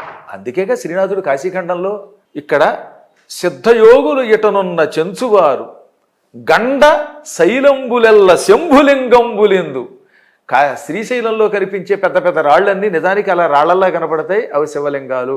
చెంచు వాళ్ళంతా సిద్ధయోగులు అని చెప్పాడే. నేను చూశాను. కానీ చూశానని చెప్పామనుకోండి, ఈ పిచ్చేళ్ళు ఉంటారు కామెంట్లు పెట్టేవాళ్ళు, వాళ్ళు ఏదో పెడతాడు, అందుకని మేము చాలా వరకు యోగ రహస్యాలు అవి చెప్పడం మానేసాం. అప్పుడప్పుడు ఒక్కొక్కసారి మీ బోటి వాళ్ళ కోసం చెబుతూ ఉంటాం. అది మా కోసం సంతృప్తి కోసం మీకోసం చెప్పడం. అంటే హిమాలయాలలో మీరు మీరు చాలాసార్లు వెళ్ళారు కదా, వెళ్ళాను. హిమాలయాల్లో మీకు జరిగిన దర్శనాలు అంటే అద్భుతమైన దర్శనాలు జరిగాయి. అది కూడా నా జీవితంలో ఒక గొప్ప మార్గం. నేను చాలా ఆ వయస్సులు కొన్ని గుర్తులేవు నాకు ఇప్పటికి కూడా, ఎందుకంటే వయస్సు గుర్తు ఉండకుండా చేస్తారు వాళ్ళు. ఒకప్పుడు నేను కాలినడకన కేదార ప్రాంతానికి వెళ్ళాను. ఎక్కడి నుంచి? అప్పటికి నేను ఏలూరు మరి అయితే మేము బహుశా గణపురంలోనే ఉన్నాను. ఏదైనా పశ్చిమ గోదావరి జిల్లా. పశ్చిమ గోదావరి నుంచి కాలినడకన హరిద్వార్ నుంచి క్రమంగా అప్పట్లో సిక్కులు బాగా దారిలో వాళ్ళకి వాహేగురు అనే ప్రాంతం అని తెలుసుగా మీకు. బదరీ వెడుతూ ఉంటే దారిలో సిక్కులకు ఒక గొప్ప ప్రాంతం ఉంది. ఆ ప్రాంతం నుంచి వాళ్ళు వెడుతూ ఉంటే వాళ్ళతో వాళ్ళు కాలినడక నడతారండి. పంజాబ్ నుంచి ఢిల్లీ నుంచి నడిచి వెడుతూ ఉంటే వాళ్ళు పెద్ద కావిడోడు మోసుకుపోతూ ఉంటారు. వాహేగురు అంటారు, తెలుసుగా మీకు అది. వాహగురు అంటే వా అంటే వాసుదేవట, హా అంటే హరుట్ట, శివుణ్ణి విష్ణువుని వాహగురు అని తలుచుకుంటూ పెడతారు. అది నాకు తర్వాత ఒక సిక్కు స్త్రీ చెప్పింది. నాకు వాళ్ళ మీద పెద్దగా అవగాహన లేదు, కానీ వాళ్ళు కొంత దూరం ఉన్నారు కనుక నడిచి వెళ్ళాను. మొత్తం మీద కేదారం వెళ్ళాను. అది కార్తీక మాసం. కార్తీక పూర్ణిమ నాడు ఏం చేస్తారంటే కేదారంలో లోపల పెద్ద దీపం వెలిగిస్తారు ఆవు నెత్తితో. ఆ తర్వాత బయట తలుపులేసి తాళం వేసేస్తారు, సీలు వేస్తారు. మళ్ళీ కార్తీక పూర్ణిమ నాడు సీలు వేస్తే వైశాఖ మాసంలో తీస్తారు, మే నెలలో. ఈ 6 నెలల పాటు ఇంకా తలుపులు తీయరు, ఎందుకంటే పూర్తిగా మనసులో కప్పడిపోతున్నది. దేవతల కాలంలో పూజ చేస్తారు కనుక ఆ గుళ్ళోకి వెళ్ళకూడదని ఒక నియమం. కానీ ఆశ్చర్యం అండి, కార్తీక పూర్ణిమ నాడు కలెక్టర్ గారి సన్నిధానంలో సీలు వేసి లోపల దీపం వెలిగిస్తే మళ్ళీ వచ్చి వైశాఖ మాసంలో తీస్తే లోపల దీపం వెలుగుతూనే ఉంటుంది. అఖండంగా 6 నెలలు. పైగా మంచు కదేం గడ్డగట్టదు, దీపం మాత్రం వెలుగుతూనే ఉంటుంది. ఎప్పటికీ ఎవరికి అంతుపట్టని గొప్ప టాప్ సీక్రెట్ అది. అదే హిమాలయ పర్వతం. కానీ ఇంకా చెప్తాను తెలిసిన మీకు, అందులో నెయ్యి కూడా పోదాం, ఆ ఒత్తి అలాగే ఉంటుంది. అవునా? అదిగో అక్కడ నేను కార్తీక పూర్ణిమ నాడు వెళ్ళాను. అయ్యాక అందరినీ కిందకి పంపేస్తారు. అందరినీ నాయనలారా ఇక ఉండకూడదు, కిందకి పోండి అంటారు. ఎందుకంటే ఉంటే మనం బతకలేం మనబోటి వాళ్ళం. నేను కావాలని శంకరాచార్యులు వారు వెళ్ళిపోయిన మార్గం ఉంది కదా, అటు నుంచి నిర్వాణం చెందిన పదం, ఇక్కడ ఇప్పటికీ అక్కడ శంకరుడి విగ్రహం ఉంటుంది చూడండి. ఆ విగ్రహం పక్క నుంచి అలా కొండలెక్కి వెళ్ళిపోతాడు ఆయన. అక్కడికి మిలిటరీ వాళ్ళు వెళ్ళలేరు. అటువంటి చోట కొండ గుహ మీద మన ప్రధానమంత్రి గారు 2019లో ఎలక్షన్ అయ్యాక 3 రాత్రులు ఉన్నాడు ఆ కొండ గుహలో. ఆయన ఎంత గొప్పవాడో ఆలోచించండి. ఆయనకు ఒక శక్తి ఉంది, అంతేగా. మహాయోగి ఆయన, సందేహం లేకుండా. మాకు రాజకీయాలతో సంబంధం లేదు. గొప్ప వ్యక్తులు పొగడకపోతే అది మహాపాపం. ఇవాల్టి రోజున మానవ మాతృడు కాడు ఆయన. మన పూర్వజన్మ సుకృతం వల్ల మనకి ప్రధానమంత్రి అయ్యాడు. ఆయన కాపాడుకుంటే మనం బాగుపడతాం, లేకపోతే ఎవడి కర్మ వాడిది ఏదో. ఆ మహానుభావుడు ఆ కొండ గుహలో కూర్చున్నాడే, ఆ గుహ దాటి కిందకెడితే అక్కడి నుంచి కొంత మార్గం కనపడుతుంది. అసలు చాలామంది అప్పట్లో చెప్పింది ఏంటంటే ధర్మరాజు ఇటే వెళ్ళాడు అని. ఆ మార్గం నుంచి వెళ్ళాను నేను. అంటే మీరు ఎలా వెళ్ళగలిగారు? ఏమీ లేదు, నా ముఖం చస్తే చచ్చాను, ఎవడన్నా దొరికితే దొరికాడు. నేను చావడానికి సిద్ధపడి వెళ్ళానండి. నాకేం కోట్లు లేవు, నేనేం జమీందారుని గాను, డబ్బులు కూడా లేవు. ఉంటానా భగవంతుడి దర్శనం చేసుకుంటాను, చస్తే చచ్చాను, ఇలాగనుకుని వెళ్ళాను. కానీ అక్కడ గొప్ప సిద్ధులు యోగులు ఉంటారు. కొంత దూరం వెళ్ళాక శరీరం స్తంభించిపోయింది, ఇంకా చచ్చిపోతానని అర్థమైపోయింది నాకు. అమ్మయ్య, మా తండ్రి గారు చెప్పిన ప్రకారంగా కేదారం బదరీ వంటి క్షేత్రాల్లో చేస్తే ముక్తి వస్తుంది అనుకున్నాను. నేను చాలా మొండేండో నేను, నాకు అసలు ప్రాణభీతి అనేది ఎప్పుడూ లేదు. ఆ సాహసం వల్లే నేను అవధానాలు చేయగలిగాను. ప్రపంచంలో దేని లెక్క చేయలేదు. నేను ఒకటి అనుకుంటే చేయటమే.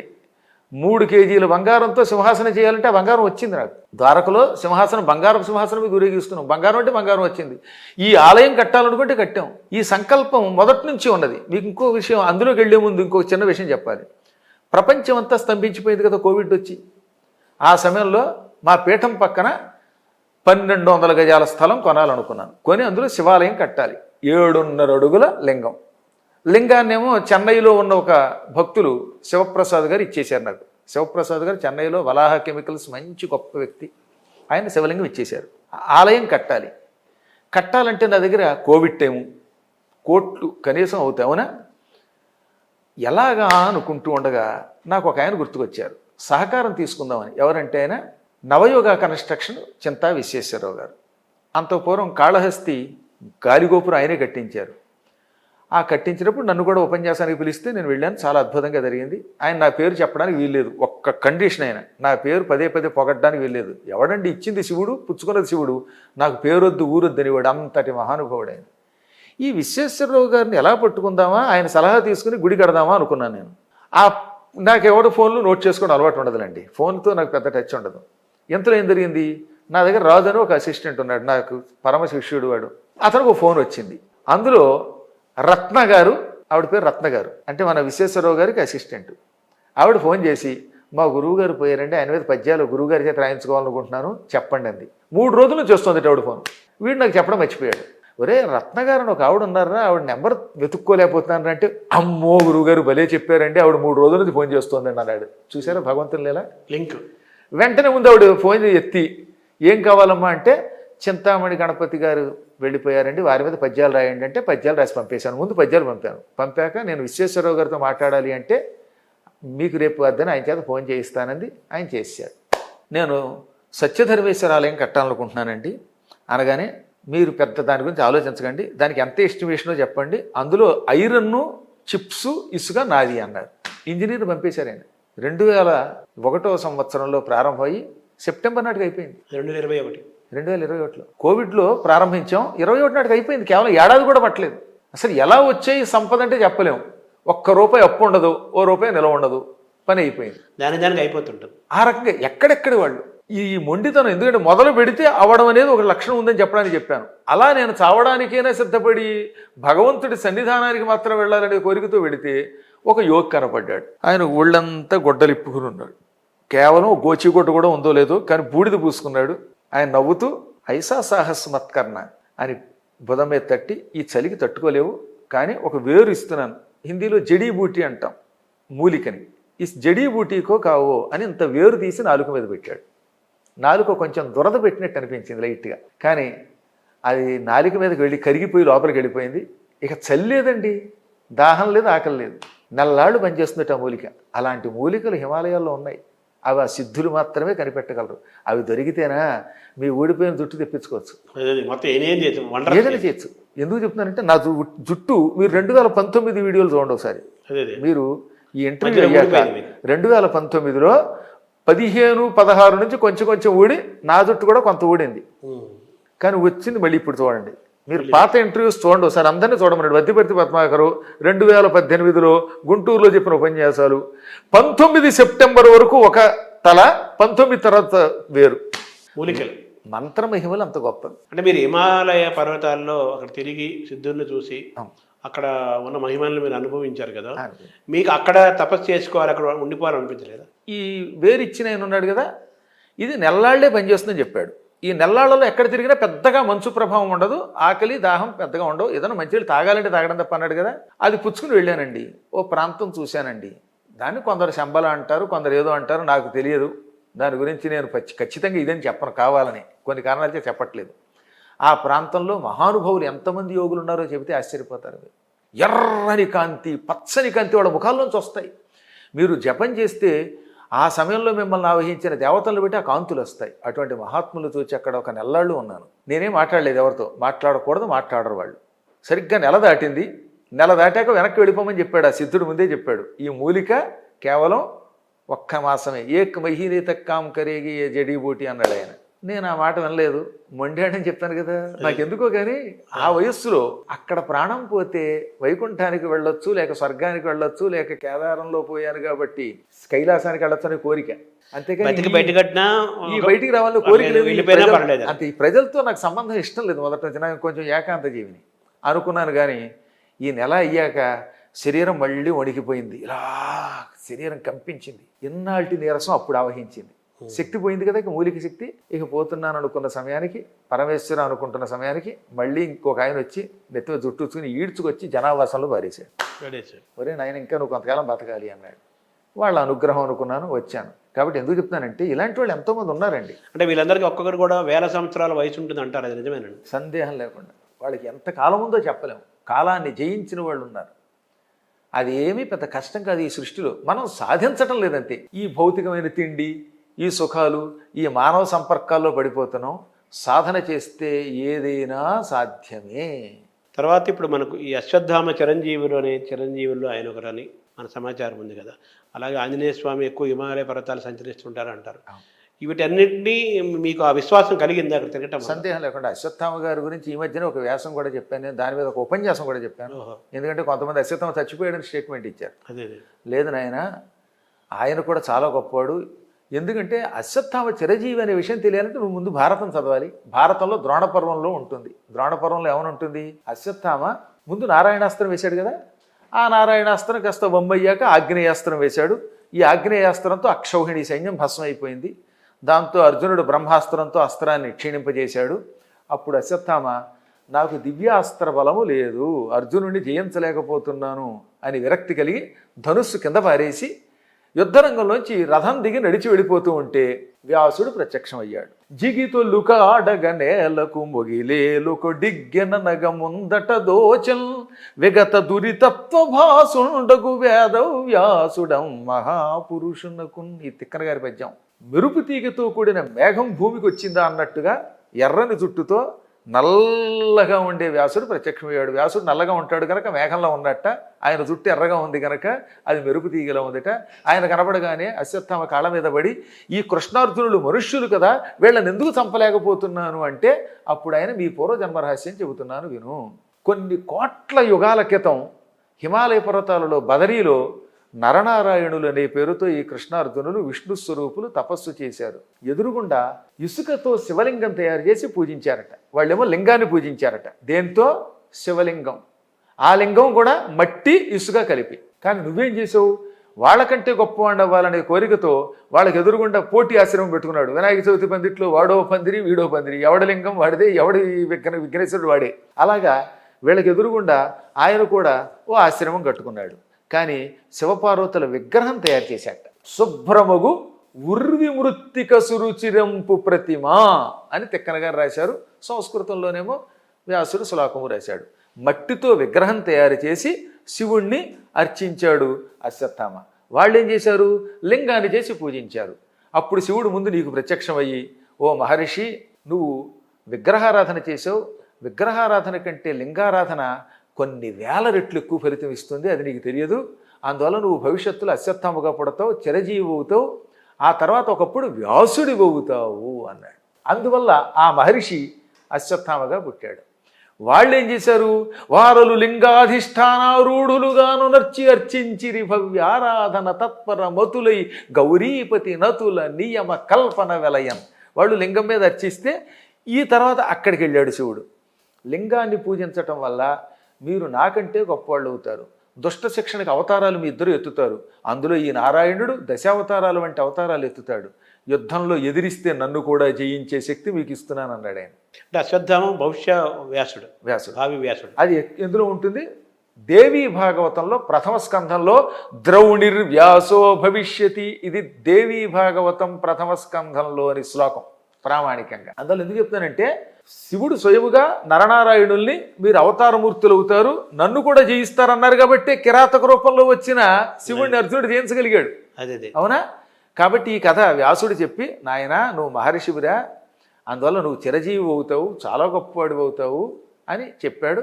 అందువల్ల అశ్వత్థామ చిరజీవి, భవిష్యత్తులో వ్యాసుడు అవుతున్నాడు. కుష్ఠరోగం 3000 సంవత్సరములు మాత్రమే అనుభవించాడు. ఆ తర్వాత మళ్ళీ ఆరోగ్యంతో ఇప్పుడు హిమాలయాల్లో ఉన్నాడు. మామూలుగా వ్యాసుడు అనేది ఒకరు కాదు అనేక మంది అని చెప్పి అనుకుంటారు కదా, అది నిజమేనా? సందేహం లేకుండా ఇప్పుడు 28వ వ్యాసుడు ఈయన పేరు కృష్ణద్వైపాయనుడు. అలా ఒక్కొక్క కాలంలో మొదటి యుగంలో బ్రహ్మదేవుడే వ్యాసుడయ్యాట. 28 మంది వ్యాసులు వెళ్ళారు. ఇప్పుడు 29వ వ్యాసుడు అగస్త్యుడు అవుతాడు. అగస్త్యుడు వ్యాసుడు అవుతాడని కాశీఖండంలో ఉంటుంది. ఆ తర్వాత మళ్ళీ రాబోయే కల్పం ఉంటుంది కదా, ఆ కల్పంలో ద్రౌణిర్వ్యాసో భవిష్యతి. మామూలుగా అర్జునుడు కర్ణుడు వీళ్ళిద్దరిలో కర్ణుడు గొప్పవాడనే ప్రచారం ఈ మధ్య జరిగి అందరు గందరగోళానికి గురవుతున్నారు. గతంలో కూడా ఒక సినిమా వచ్చింది, అలాగే జరిగింది. కొత్తగా వచ్చిన సినిమా కూడా ప్రశ్నలు లేకెత్తిస్తుంది. అయితే దీన్ని ఎలా చూడాలి? అర్జునుడు కర్ణుల్లో ఎవరు ధర్మజ్ఞులు, ఎవరు గొప్పవాళ్ళు? అదే కలియుగ ప్రభావం. కలిర్ ధర్మ వినాశక అన్నారు. అందుకే అసలు భారతం, ఒరిజినల్ భారతం చదవాలి. లేదా నేను చెప్పిన భారతం ఉంది గుంటూరులో, భారతీ తీర్థ మహాస్వామి వారి యొక్క ఆదేశంతో 54 రోజులు భారతం చెప్పాను. కనీసం అదేనా వినమనండి, వింటే అర్థమవుతుంది. ఏ కోణంలో చూసినా కర్ణుడు అర్జునుడు కాలి గోటికి పనికిరాడు. ఇంతకంటే స్టేట్మెంట్ వేరే ఇవ్వక్కర్లా. చిన్నప్పటి నుంచి అన్ని అబద్ధాలు.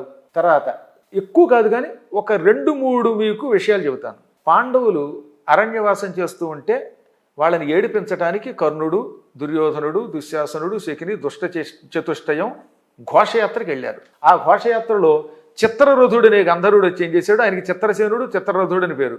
ఆ గంధర్వుడు వచ్చాడు, మొత్తం దుర్యోధనాదుల్ని బంధించాడు. కర్ణుడిని చావగొడితే పారిపోయాడు. వ్యాసుడి భారతంలో మాట. కర్ణుడు పారిపోయాడు, శకుని పారిపోయాడు, దుశ్శాసనుడు పారిపోయాడు, దుర్యోధనుడిని ఆయన బంధించి పట్టుకుపోయాడు. అప్పుడు ఎవరు రక్షించారు? అర్జునుడిని, భీముణ్ణి ధర్మరాజు పంపించి వాళ్ళని విడిపించండిరా. ఇతరులు వచ్చినప్పుడు మనం అన్నదమ్ములు 105 అని చెబితే వెళ్ళి చిత్రరథుణ్ణి తన అస్త్రాల శక్తితో పడగొట్టి దుర్యోధనుడిని విడిపించి తిరిగి ఇంటికి పంపాడు. ఆనాడు సిగ్గు లేకుండా గంధర్వుడి చేతిలో ఓడిపోయి పారిపోయినటువంటి వాడు అర్జునుడి చేత విడిపింపబడినటువంటి దుర్యోధనుడిని రక్షిస్తానని ఎలా మాట ఇవ్వగలిగాడండి? ఇది ఒకటి. ఇంకా రెండవది తీసుకుందాం. మహాభారతంలో అన్నిటికంటే చాలా గొప్పది విరాట పర్వం. అంటే వీళ్ళు అజ్ఞాతవాసం చేశారు. అజ్ఞాతవాసంలో భీష్మద్రోణ కృపాదిధన్వి నికరాభిలంబు దుర్యోధన గ్రీష్మాదిత్య పటు ప్రతాప విసరా కీర్ణంబు శస్త్రాస్త్రజాలోష్మస్ఫార చతుర్విధోజ్వల బలాత్యుగ్రంబు వదగ్రధ్వజార్చిష్మత్తాకలితంబు సైన్యమిది ఏ చేరంగ శక్తుండనే అనే పద్యం మీరు విన్నారు కదా. భీష్ముడు, ద్రోణుడు, కృపాచార్యుడు, అశ్వత్థామ, శకుని, శల్యుడు అప్పటికింకా లేదు, మహాభారత యుద్ధం కాదు గనక, అది కేవలం అజ్ఞాతవాస సమయంలో జరిగింది గనక. ఇంకా దుర్యోధనుడు, దుశ్శాసనుడు, మొత్తం 12 అక్షౌహిణీల సైన్యం వచ్చింది అక్కడికి. తక్కువ సైన్యం కాదు. ఎంత సైన్యముతో కౌరవులు వచ్చి గోవుల్ని పట్టుకుంటే విరాటరాజు గారి యొక్క ఉత్తర దిగ్భాగంలో ఉన్న ఆవుల్ని పట్టుకున్నారు. అది ఉత్తర గోగ్రహణం. ఆ యుద్ధానికి ఉత్తర కుమారుణ్ణి తీసుకెళ్ళి వాణ్ణి సారథిగా చేసుకుని, కృష్ణుడు కాదు సారథి, మళ్ళీ పిరికాడైన ఉత్తర కుమారుడు వణికిపోతున్నాడు, అసలు రథమే నడపలేకపోతున్నాడు. అటువంటి వాడిని సారథిగా పెట్టుకుని అర్జునుడు ఒక్కడు జయించాడా లేదా? చావుగొట్టి పారేశాడు. ముందు భీష్ముడు పారిపోయాడు, ద్రోణుడు స్పృహ కోల్పోయాడు, అశ్వత్థామని ఓడించాడు, కృపాచార్యుణ్ణి తన్ని అవతల పారేశాడు, కర్ణుడిని ఒళ్ళంతా తూట్లు పడగొడితే నెత్తురు కారి హడిలి పారిపోయాడు, దుర్యోధనుడిని పడగొట్టాడు, దుశ్శాసనుడిని పడగొట్టాడు, 5 అక్షౌహిణీల సైన్యాన్ని కూల్చాడు. మళ్ళీ వాళ్ళని చావగొట్టాడు. చివరికి సమ్మోహనాస్త్రం వేసి స్పృహ కోల్పోయేలా చేశాడు. ఆ తర్వాత నెత్తి మీద ఉన్నటువంటి కిరీటాల్లో ఉన్న తలపాగాల్ని కత్తిరించాడు, గుడ్డ బొమ్మల్ని కత్తిరించాడు. గుడ్డ కత్తిరించేశాడండి. చివర తలపాగాలకి చివర వేళ్లాడుతుంటే తలపాగాల్లో ఆ గుడ్డల్ని కత్తిరించాడు. అప్పుడు ఏమంటాడో తెలుసా భీష్ముడు? దుర్యోధన, ఇప్పుడు అనవసరంగా అతనితో యుద్ధానికి వెళ్ళకు. మీరు ఇందాక స్పృహ కోల్పోయినప్పుడు మీ తలకాయలు నరికేసి ఉంటే మళ్ళీ యుద్ధం ఉండదు. కానీ అర్జునుడు కరుణాస్వరూపుడు, స్పృహ కోల్పోయిన వాళ్ళని చంపకూడదనే ధర్మానికి కట్టుబడ్డాడు. ఆ తలపాగాలో ఉన్నటువంటి గుడ్డ మొక్కలు కత్తిరించే బదులుగా మీ కుత్తుకలు కత్తిరించుంటే చచ్చేవారు కదా, నోరు మూసుకుని అరక్కున్నాడు అన్నాడు. అంటే ధర్మంలో కానీ, సాహసంలో కానీ, శక్తిలో కానీ అర్జునుడికి కర్ణుడికి పోలికే లేదు, అసలు లేదు. ఇక్కడ మీరు చూస్తున్నారు కదా, గంధర్వుడి దగ్గర అర్జునుడి రక్షించాల్సి వచ్చింది. మొత్తం కౌరవులంతా ఒక్కసారి వస్తే ఒక్క వ్యక్తి సహాయం లేకుండా అసహాయ సూర్యుడై కౌరవ సైన్యాన్ని జయించి వెనక్కి తీసుకొచ్చాడు. ఇలా ఎప్పుడు చూడండి మీరు, అర్జునుడి చేతిలో ఎప్పుడు దెబ్బలు తింటూనే ఉంటాడు. ఇక మహాభారత యుద్ధంలో నేను లెక్కపెట్టి చెబుతున్నాను, 13 సార్లు అర్జునుడి చేతిలో ఓడి పారిపోయాడు కర్ణుడు. పోనీ అర్జునుడిని పక్కన పెడదాం, కృష్ణుడికి తమ్ముడు ఉన్నాడు సాత్యకి, కజిన్ను, సాత్యకి చేతిలో ఓడిపోయాడండి. తర్వాత కర్ణపర్వంలో భీముడు పెద్ద బాణం విసిరాడు, ఒక కొంతం, అది వాడు గుండెల్లో దిగిపోయిందిట. ఎలా దిగిందిట? కులిశంబోయన అంటే వజ్రంలా తగిలింది. వెంటనే కర్ణుడు స్పృహ తప్పి కింద పడిపోయాడు. అప్పుడు కోపంతో భీముడు కత్తి తీసుకుని శల్యుడు రథం నడుపుతూ ఉంటే, మామ రథం ఆపు లేకపోతే నీ తలకే నరుగుతాను అని రథం ఆపించి ఈ కర్ణుడి నాలుక కోసేస్తానన్నట్ట.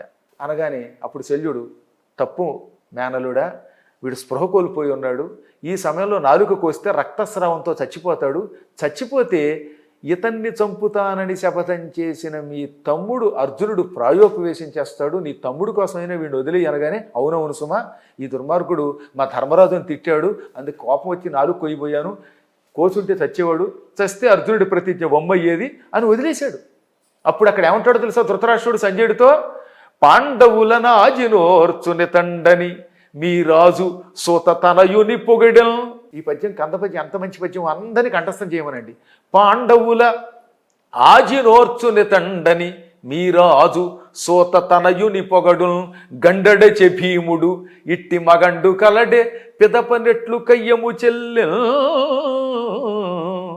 పాండవులను యుద్ధంలో ఓడిస్తాడు అని మీ రాజు అంటే ఇక్కడ దుర్యోధనుడు అనమాట. దుర్యోధనుడు ఎప్పుడు ఈ కర్ణుడిని పొగుడుతాడు. అటువంటి కర్ణుడి యొక్క అహంకారం అంతా అణిచేశాడు భీముడు. ఇలాంటి మగాడు ఎక్కడున్నాడు? ఈ పనికి మాలిన వాడిని నమ్ముకుని నా కొడుకు యుద్ధానికి వెళ్ళి చచ్చిపోతున్నాడని ఏడ్చాడండి ధృతరాష్ట్రుడు సంజయుడి ద్వారా ఈ కథ వింటూ. ఇలా ఎన్నిసార్లు ఎంతమంది చేతులు దెబ్బలు తిన్నాడు. సిగ్గు లేకుండా అర్జునుడి జయిస్తానంటాడు మళ్ళీని. అదేమో ఈ దుర్యోధనుడు నమ్మడం. అసలు ఇంత గొడవ లేదు, అభిమన్యుడి చేతిలో చచ్చేవాడే. అభిమన్యుడి సారథి ఏమన్నాడు తెలుసా? మీ నాన్న చంపాలి ఆ కర్ణుడిని, లేకపోతే ప్రమాదం అనగాని అయ్యో మా నాన్న వీడిని చంపాలి వదిలేశాను అన్నాడు. దుర్యోధనుడిని చంపబోయాడు. ఈ దుర్యోధనుడినేమో భీముడు చంపాలి, అందుకని మళ్ళీ దుర్యోధనుడు వదిలాడు. పాండవుల ప్రతిజ్ఞ అభిమన్యుడిని చంపింది. నిజానికి సైంధవుడు కాదు, ఇంకోడు కాదు. భీముడే గనక ధృతరాష్ట్రుడి కుమారుణ్ణి చంపుతానని ప్రతిజ్ఞ చెయ్యకపోతే, అర్జునుడు కర్ణుడిని చంపుతానని ప్రతిజ్ఞ చేసి ఉండకపోతే అభిమన్యుడు వేసి పారేసేవాడు ఆ రోజున. ఆ రోజుతో భారత యుద్ధం అయిపోయేది. కేవలం ప్రతిజ్ఞ వల్ల దుర్యోధనుండి, దుశ్శాసనుండి, కర్ణుండి అందరినీ వదిలి ప్రాణం మీదకి తెచ్చుకున్నాడు. కురుక్షేత్రంలో అసలు అవసరం లేదు అంతే. కాబట్టి ఎందుకు చెప్తానంటే ఎన్నో పర్యాయములు అభిమన్యుడి చేతిలో ఓడిపోయి, శల్యుడి చేతిలో, సాత్యకి చేతిలో ఓడిపోయి, అర్జునుడి చేతిలో ఓడిపోయి, భీముడి చేతిలో ఓడిపోయిన వాడు అర్జునుడితో యుద్ధాన్ని చేస్తానండం ఏమిటి? ఈ పిచ్చాళ్ళేమో కర్ణుడు గొప్పవాడని పొగడ్డం ఏమిటి? అలా పొగిడిన వాడు కల్కిని పొగడ్డంలా కలిపురుషుడి యొక్క భక్తుడు వాడు. కలిపురుషుడు కలియుగం ప్రారంభమైంది కదా ఇప్పటికే. సో ఆ కలికి అవతారం సంపూర్ణం ఎప్పటికీ అవుతుంది. ఇంకా చాలా కాలం ఉందండి. కల్కి రావాలంటే బొప్పాసకాయ చెట్లకి నిచ్చినేసుకునే అంత పొట్టివాడు పడతారట. ఇప్పుడు కళ్ళ ముందు వస్తున్నారు, ఇంకా టైం ఉంది మనకి. ప్రస్తుతానికి నేను మీరు చూడం. ఎందుకంటే నాకు 1/1/66 పుట్టాను కనుక ఇంకొక ఏడాది 25 కూడా అయ్యి 26లో షష్టి పూర్తి అవుతుంది. బహుశా మీరు నాకంటే కొంచెం పెద్ద చిన్న మొత్తం మీద మన తరంలో చూడం కానీ ఒక 1000 సంవత్సరాలు ఇంకా పడుతుంది. క్రమక్రమంగా పొట్టివాళ్ళు తయారవుతారు. కానీ ఈ లోపు మాత్రం మహాపాపాలు పెచ్చు వీరుతాయి. కురూరులు, పాపులు, నియమనిష్టలు లేనివాళ్ళు, పొద్దున్న పెళ్ళి సాయంత్రానికి పెటాకులు చేసుకునేవాళ్ళు ఒక్క తల్లితో కూతురుతో తప్ప అందరితో వ్యభిచరిస్తారని చెప్పి రాశాడండి వ్యాసుడు. మీకు వీలుంటే దేవీ భాగవతంలో 9వ స్కంధంలో నరకవర్ణన అని ఉంటుంది. భయం వేసిపోతుంది చదివితే. ఆల్మోస్ట్ కొన్ని జరుగుతున్నాయి కదా. జరుగుతుందండి. అదే ఒక్క తల్లి దగ్గరే కొంచెం వెరుకంజి వేస్తారట. అది కూడా క్రమంగా దగ్గరకు వస్తుందటండి. ఆ పాపం కూడా మొదలవుతుందట. అంటే కలికి రావడానికి 1000 ఏళ్ళు పడుతుందంటారా? పడుతుంది, ఇంకా కొంతకాలం పడుతుంది. వచ్చాడా ఇంకా అది విజృంభమాణం అవుతుంది. భక్త జయదేవుడు రాశాడుగా కల్కి గురించి. ఆ దృశ్యం కళ్ళ ముందు ఎప్పుడు నాకు అదృశ్యం కదనమాట. మ్లేచ్ఛ నివహ నిధనే కలయసి కరవాలం ధూమకేతుమివ కిమపి కరాళం కేశవా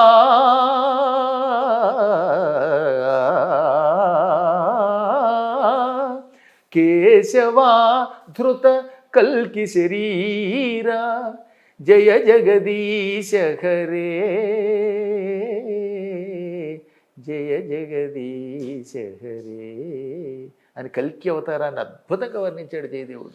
మరి ఈ పద్యాలు చదవటం వల్ల మామూలుగా మిగతా రంగాల్లో రాణించడానికి, పోటీ పరీక్షల్లో గెలవడానికి కానీ దేనికైనా కానీ పద్యాలు చదవటం తెలుగు భాషా సాహిత్యం గురించి అని కాదు, మామూలుగా పద్యాలు చదవటం వల్ల ఏమైనా ప్రయోజనం ఉందా? సందేహం లేకుండా అండి. పద్యం చురుకుతనం పెంచుతుంది. పద్యం ధారణ చేస్తే దేన్నైనా ధారణ చేసే శక్తి ఇస్తుంది. మనిషి బుర్రని బాగా అరగదీస్తుంది. అన్ని రకాలైన శక్తుల్ని మనకు అందిస్తుంది. అది ఒక ఔషధం, సందేహం లేకుండా. నేను పద్యాల వల్లే ఇంటర్మీడియట్ ఎంపీసీతో పాస్ అయ్యాను. నా పద్యాలు చదవడం అనే ధారణతో షేక్స్పియర్ డ్రామాస్ కంఠస్థం చేశాను. ఈ పద్యాల వల్లే హిందీ భాష వచ్చింది. ప్రాకృత భాష కూడా నేర్చుకోవడానికి ఈ పద్యాలే ఉపయోగపడ్డాయి. కాబట్టి ఏదైనా ఒక్క సంస్కృతం తెలుగు సక్రమంగా వస్తే ఏదైనా వచ్చేస్తుంది. ఏ విద్య అయినా వస్తుంది. సంస్కృతం పట్టుకోవాలంతే. ఇప్పుడు మీరు మంత్రోపాసన చేశారు, అలాగే అనేక మంత్రాలు చాలామందికి చెప్తూ ఉంటారు వాళ్ళ అవసరాలను బట్టి, వాళ్ళ కోరికలు బట్టి. అలాగే కవచాలు చెబుతుంటారు, స్తోత్రాలు చెబుతుంటారు. మంత్రాలు, కవచాలు, స్తోత్రాలు, జపాలు, పూజలు, హోమాలు, యజ్ఞాలు, వీటన్నిటిలో ఏది శక్తివంతమైంది? అన్నీ చేయాలా, కొన్ని చేస్తే సరిపోతుందా? అంటే ఇవి ఎటువంటివి అంటే సమయానికి ఒక్కొక్కటి ఉపయోగపడుతుంది. ఒక్కొక్క సమయంలో శత్రువులపై ఎక్కువైపోయింది అనుకుందాం. ఉద్యోగాల్లో ఇప్పుడు అందరికీ శత్రువులే కదా. మీరు ఒక రంగంలో పైకి వస్తుంటే మమ్మల్ని పడగొట్టేవాడు చూస్తారు. మా అవధాన రంగంలో కూడా ఉన్నారు. అయ్యో మాకు లేకపోవడం కాదు. ఈ శత్రుపీడ ఎక్కువైపోయినప్పుడు కవచం బాగా ఉపయోగపడుతుంది. నిత్య కార్యక్రమాలలోనూ మోక్షం పొందడానికి మంత్ర జపం బాగా ఉపయోగపడుతుంది. యోగాభ్యాసం శరీరాన్ని మనస్సుని కూడా అదుపులో ఉంచి మన శరీరం స్వాస్థ్యంతో ఆరోగ్యంతో ఉండడానికి ఉపయోగపడుతుంది. కాబట్టి ఇది ఒకటే అని కాకుండా వాడు ఏం చెప్పాడంటే అన్నిటినీ ఉపయోగించుకున్నాడు. స్తోత్రాలు ఇంకా స్తోత్రం అయితే ఉంది. స్తోత్రం చాలా సులభంగా మానవుడి పాప విముక్తుని చేస్తుంది. ఆలోచనలు కూడా పాపిష్ట ఆలోచనలు రాకుండా చేయాలంటే స్తోత్రం ఉపయోగపడుతుందట. అందుకే స్తోత్రము నిత్యం చేసేటటువంటి వాడు నమ్మకంతో, ఏదో నాలుగు చివరితో కాకుండా భక్తితో స్తోత్ర పఠనం చేస్తే అసలు పాపిష్ట ఆలోచన రాదు. విశ్వాసం ఉండాలి. కవచమేమో రక్షిస్తుంది, నిజంగా దాని పేరే కవచం. దాని పేరే కవచం కదా. తర్వాత మంత్రం వల్ల ఏ అసాధ్యమైన కార్యమైనా సుసాధ్యం అవుతుంది. అంటే మంత్రం కూడా మననం చేసే కొద్దీ రక్షించేదే. మననాత్ త్రాయతే ఇది మంత్ర. మననం చేసే కొద్దీ త్రాయతే రక్షిస్తుంది. ఎలాగా? నువ్వు అనుకున్న పని నెరవేరుస్తుంది, కార్యసిద్ధి జరుగుతుంది. మంత్రం వల్ల కార్యసిద్ధి జరుగుతుంది, కవచం వల్ల రక్షణ జరుగుతుంది, స్తోత్రం వల్ల పాపాలు ప్రక్షాళన అవుతాయి, పాపిష్ట ఆలోచనలు కాకుండా మంచి ఆలోచనలు వస్తాయి, మన మార్గం సరైన మార్గాన్ని ఎంచుకోవడానికి ఉపయోగపడుతుంది. ఇప్పుడు పూజలు, జపాలు, హోమాలు, యజ్ఞ యాగాదులు అంటారు కదా, వీటిని ఎలా చూడాలి? ఇవన్నీ కూడా ఈ మానవుడు తరించడానికి, మానవుడు సరైన మార్గంలోకి వెళ్ళడానికి ఒక్కొక్క మార్గం అండి. మంత్రమే అర్చనా రూపంలో కూడా ఉపయోగించవచ్చు. పుష్పాలు, ధూపాలు, ఒక్కొక్క దానికి ఒక్కొక్క ఫలితం మనకి శివపురాణం చెప్పింది కదా. ఉదాహరణకి పుష్పం ఇచ్చామంటే జ్ఞాపక శక్తి బాగా పెరుగుతుంది. ధూపాదైశ్వర్యం, ధూపం వల్ల ఐశ్వర్యం, పదవులు వస్తాయి. దీపం ఇస్తే అజ్ఞానం తొలగిపోతుంది. ప్రదక్షిణ వల్ల పాప ప్రక్షాళన అవుతుంది. ఈ మధ్యన ఎవడో అమాయకుడు లేకపోతే పిచ్చాడో తెలియదు, మూర్ఖుడో తెలియదు, ఒక్కొక్కళ్ళు పురాణాలు చెబుతారు. కమ్యూనిస్టులు పురాణాల్లోకి వచ్చారంటే చాలా ప్రమాదం ఉండవు. అటువంటి మూర్ఖులు చేసే అపకారం అంతా ఇంత కాదు. గోవులు, పశువులు, వాటికి ఎందుకు పూజ అంటాడు ఒకడు. అసలు దేవాలయాల్లో ఎందుకయ్యే ప్రదక్షిణలు, ఎందుకు ఈ దీక్షలు అంటాడు ఒకడు. అటువంటి వాడిని కాస్త పురాణం చదవమనండి, మహాభారతం చదవమనండి. మహాభారతం చెప్పినవాడు ఎటువాడు అయినా మూర్ఖుడు అనుకోండి. అంటే దేవాలయ శతమేకోత్తరమేవచ, 101 ప్రదక్షిణలు శివుడికి చేయటం వల్ల మహాపాపాలన్నీ తొలగిపోతాయి అని శివపురాణం చెబుతోంది, భారతం చెబుతోంది. ఇప్పుడు చెబుతున్నటువంటి పద్మపురాణం, స్కాంద పురాణం అన్నిటిలోనూ ప్రదక్షిణ గురించి చెప్పారు. అంటే ఈ దేవాలయాల దర్శనం వల్ల ఏం జరుగుతుంది? ఇవేమి చేయకుండా దర్శనం చేసుకుంటాం. కేవలం దర్శనం చేసుకుంటే లాభం ఏమిటంటే పరమాత్ముడు అంతటా ఉన్నాడు, ఆయన మీరు చూడలేరు కదా. ఆయన శక్తిని ఒక ఆలయంలో విగ్రహ రూపంలో నిక్షిప్తం చేశారు. ఇప్పుడు ఆ పరమాత్మ దర్శనం మీకు అయ్యింది. మీరు జపంతోటో తపస్సుతోటో పొందలేనాయని ఆ విగ్రహ రూపంలో ఉన్న శక్తి ద్వారా పొందగలుగుతున్నారు. దానివల్ల మనశ్శాంతి లభిస్తుంది, కోరికలు తీరుతాయి. కోరికలు లేకుండా ఎందుకుంటాం మనం? తర్వాత ఇప్పుడు మీరు అన్నారు ఈ పాపాలు 101 చేస్తే పాపం పోతున్నారు. ఇప్పుడు కాశీలో గంగలో మునిగినా పాపం పోతుంటున్నారు కదా, దాని మధ్య వ్యత్యాసం ఏంటి? గంగ చాలా గొప్పది, పాప ప్రక్షాళన చేస్తుంది. కానీ ఎవరికి అంటే భక్తి, నమ్మకం కలిగిన వాడికి. ఇక్కడ ఒక పద్యం చెబుతాను మీకు, శ్రీనాథుడి పద్యం. అంటే సంస్కృత శ్లోకానికి పద్యం, పద్యక విని కనుక నాకు ఇష్టం కనుక పద్యం చెబుతాను. లోపాముద్రతో అగస్త్యుడు కాశీఖండంలో అంటాడు. ఎవరితోటి? లోపాముద్రతో అగస్త్యుడు కాశీఖండంలో ఏమని? బెసరుహ పత్రలో చెన్న కృపీటములందు మునింగియాడవే మొసళులు మీలు కర్కటకముల్ కమఠంబులు వాని కబ్బునే అసదృశమైన స్నాన ఫలము అట్టి విధంబు సుమీ తలంప మానసమగు తీర్థమాడని జనంబులకు బహుబాహ్య తీర్థముల్. ఓ లోపాముద్ర, కృపీటములందు అంటే నీళ్లల్లో మునింగియాడవే, రోజు మునిగి తేలట్లేదా? ఏమిటి? మొసళ్ళు ఉన్నాయి, మీలు చేపలు, మీనము ఏకవచనం, బహువచనం మీనములు అనకూడదు, మీలు. తర్వాత కమఠంబులు తాబేళ్ళు, కర్కటకములు పీతలు, ఇవన్నీ రోజు గంగలో ఉన్నాయి కదా. మరి వాటికి ఎందుకు మోక్షం రావట్లేదు అంటే మనస్సులో ఇది గంగా, ఇందులో స్నానం చేస్తే పవిత్రులమవుతామనేటటువంటి ఊహ వాటికి లేదు. అది కేవలం నివాస స్థానమే. కాబట్టి మానసికమైన భక్తి లేకపోతే, మనస్సు శుద్ధిగా లేకపోతే ఈ బాహ్య తీర్థములు ముక్తినివ్వవు. వీలైనా కానీ శరీరంతో మునిగితే రాదు, అబ్బే మనసుతో విశ్వసించాలి. ఇప్పుడు మనం గంగకి వెళ్ళి ఏదో స్నానం చేసినట్టు చేస్తే ఏం ఉపయోగం లేదు. ఆహా, ఇది గంగ విష్ణు పాదాల నుండి పుట్టింది, స్వర్గం నుంచి వచ్చింది, శివ జటాజూటంలో ఉన్నది, నా పాపాలు తొలగిస్తుంది అనే నమ్మకంతో మొలగండి, చక్కని మీకు పుణ్యం వస్తుంది. అంటే ఆ మానసికమైన ప్రయాణం ఉండాలి. తర్వాత ఈ మధ్య శతచండీలు, సహస్ర చండీలు చేస్తున్నారు. అలాగే వారాహి మాత యొక్క ఉపాసన కూడా బాగా పెరుగుతోంది. గొప్ప రాజశ్యామల అమ్మవారి యొక్క ప్రాచుర్యం కూడా జరుగుతుంది. వీటిని ఎలా చూస్తున్నారు, ఎలా చూడాలి? ఒకటి గుర్తుపెట్టుకోవాల్సింది ఏంటంటే వీటి వల్ల లాభమే తప్ప నష్టమే లేదు. అంటే దైవ సంకల్పం లేకుండా వీళ్ళంతా చేస్తున్నారు అనుకుంటున్నారా? ఏ యుగమునకు ఏది అవసరమో అది వస్తుందండో. ఇప్పుడు వారాహి దేవత యొక్క అనుగ్రహం అవసరం కనుక భగవంతుడు ఈ సమయానికి వాటిని దింపాడు. అలాగే ఈ శతచండి ఇవి చెయ్యమన్నాడు. ఈ సమయమునకు అవధానులు అవసరం కనుక వరసపెట్టి కొంతమందిని అవధానులు తీసుకురాలి ఆ మధ్యకాలంలో. అంటే ఏ సమయమునకు పౌరాణికులు అవసరం, ఏ సమయమునకు ఏ ఉపాసన అవసరమో భగవంతుడు నిర్ణయించి పంపుతాడు. ఆ పంపేటప్పుడు దీంట్లో కొంతమంది పొల్లు తయారవుతారు. అది ఎప్పుడు ఉంటుంది. దీన్ని అడ్వాంటేజ్గా తీసుకుని డబ్బులు వసూలు చేసి సర్వనాశనం చేసేవాళ్ళు ఉంటారు. సరే, జ్యోతిష్కులు లేరేంటండి పాపిష్టి వాళ్ళు, పెళ్ళి అయిన వెంటనే పెటాకులు అవుతాయని చెప్పేవాళ్ళు ఎప్పుడూ ఉంటారు. ఆ పొల్లు పక్కన పెడితే ఈ ఉపాసన వల్ల కొంతమంది అయినా మారతారు. అందువల్ల ఆ సమయమునకు అది ఆ భగవత్ సంకల్పంతో ఆ ఉపాసన అభివృద్ధి అవుతుందన్నమాట. అంటే ఈ ప్రత్యంగిర ఒకటి, ఈ దశమహా విద్యలు కూడా బాగా ప్రాచుర్యంలోకి వస్తున్నాయి. అది జరుగుతుంది, వారాహి మాత జరుగుతుంది కదా. ఇదంతా కాలంలో జరిగే ఒక ప్రయాణం అంటే కాలంలోట చెప్పాడు ఆయన. ఈ సమయంలోకి ఇదైతేనే నిలబడుతుంది కనుక ఆ ప్రత్యంగిర వచ్చింది.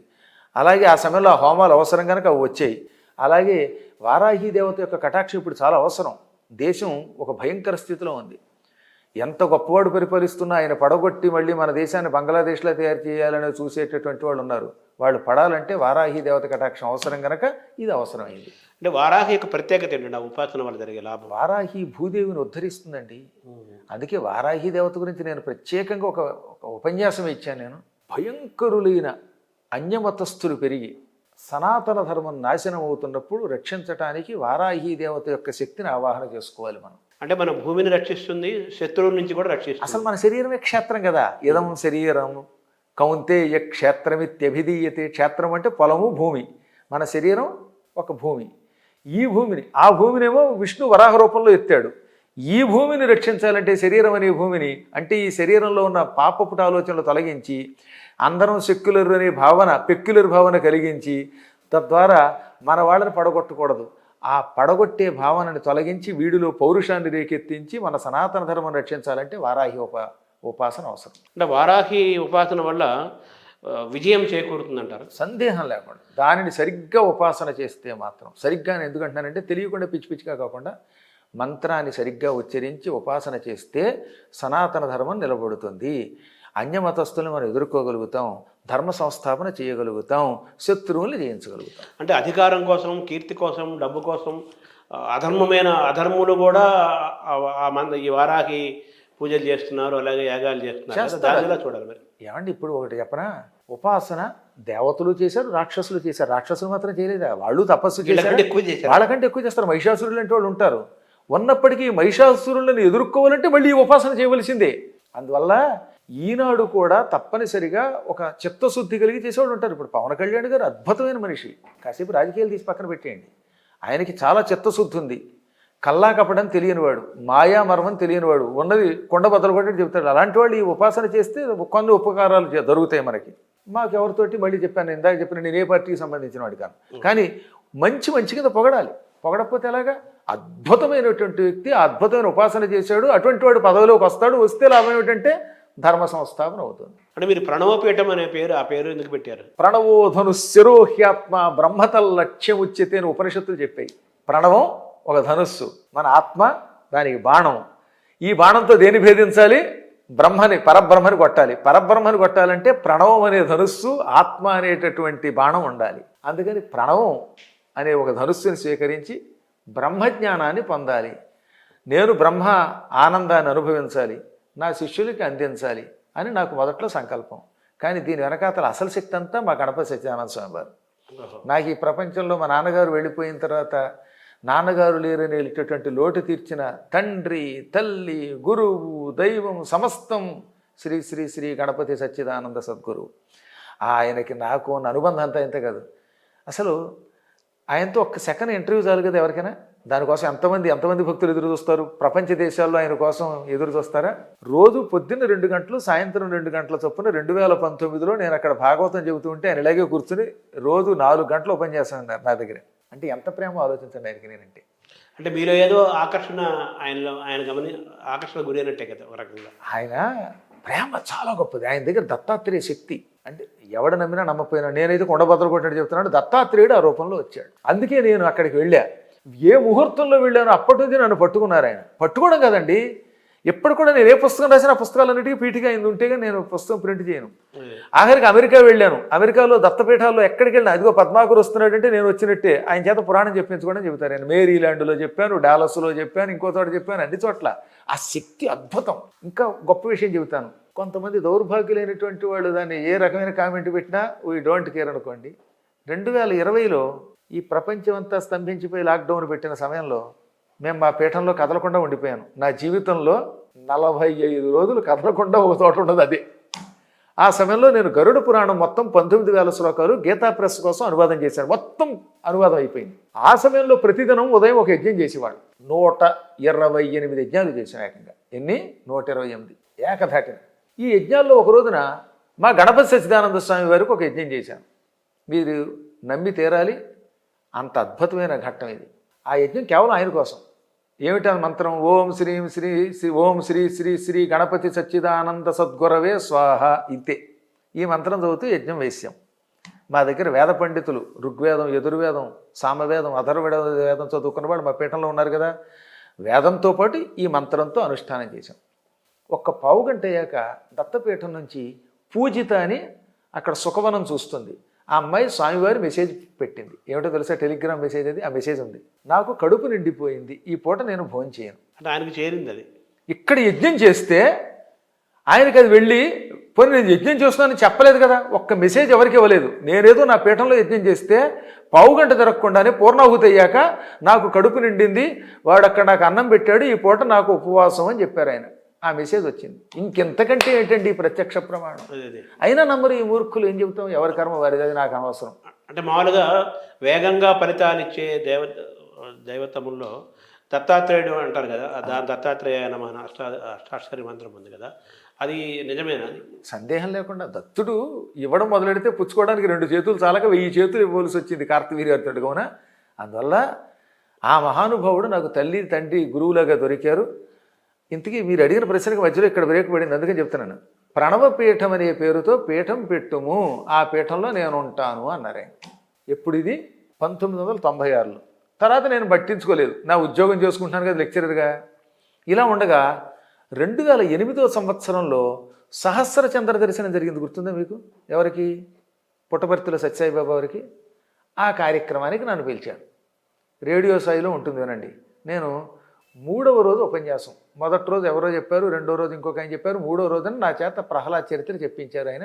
చెప్పాక నా మెడలో గొలుసేస్తూ ప్రణవపీఠం ఎంతవరకు వచ్చిందని అడిగారు. అసలు ఆయనకి ఏమన్నా నేను చెప్పానా? అది అయ్యి అవగానే మా స్వామివారు ఎవరు గణపతి సత్యనారాయణ స్వామి వారు అక్కడికి వెళ్ళారు, పూర్ణాహుతికి. పుట్టపర్తి కూడా వెళ్ళారు. ఓహో, మహానుభావుల ఆత్మలన్నీ ఒకటే అనిపించింది. ఆ తర్వాత స్వామివారు నాకు మళ్ళీ ఏం చేశారు, గణపతి సత్యనారాయణ స్వామి వారు ఓ స్ఫటికమాల పంపారు. ఇప్పటికీ నా దగ్గర ఉంటుంది, అద్భుతమైన స్ఫటికమాల. ఆ మాల పంపి ఇంక పూర్తి అవుతుందన్నారు.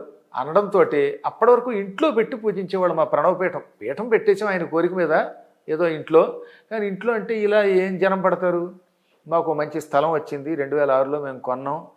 తర్వాత ఆలయాలు కట్టాం. ఎలా కట్టామంటే ఎప్పటికీ చెప్పలేము. మా చేతిలో రూపాయి ఉండదు, కానీ రూపాయి అప్పు ఉండదు. ఆ కార్యక్రమాలు సమయానికే వస్తుంటే. కానీ ప్రధానంగా ఆశీస్సులన్నీ కూడా మా గణపతి సత్యనారాయణ స్వామి వారి అని చెప్పడానికి ఈ మాట చెబుతాను అనమాట. ఆయన నా వెంట ఉండి ఎప్పుడూ నడిపిస్తూ ఉంటారు. అంటే మామూలు ప్రణవం అంటే ఓంకారం కదా, మీరేమో బాణం చెప్పారు, అది ఆ లెక్క అంటారు. ఓంకారమే. బాణం ఎప్పుడు చూశారు కదా మీరు? బాణం ఎలా ఉంటుంది చూడండి, ముందు భాగం ఓంలాగా. హిందీలో ఓంకారం, నాగర్లిపిలో ఓంకారం. అందుకనే ప్రణవాన్ని ధనుస్తూ పోల్చారు ఉపనిషత్తుల్లో. అది ఓంకారమే. తర్వాత మీరు ఇంకా మిమ్మల్ని ఎలా చూడాలి? ఇప్పుడు ఒక ప్రవచనకర్తగా చూడాలా, అవధానిగా చూడాలా, అవధూతగా చూడాలా, పీఠాధిపతిగా చూడాలా? ఎవరే విధమున కొలిచిన, నేను పద్యం రాసుకున్నాను అనమాట.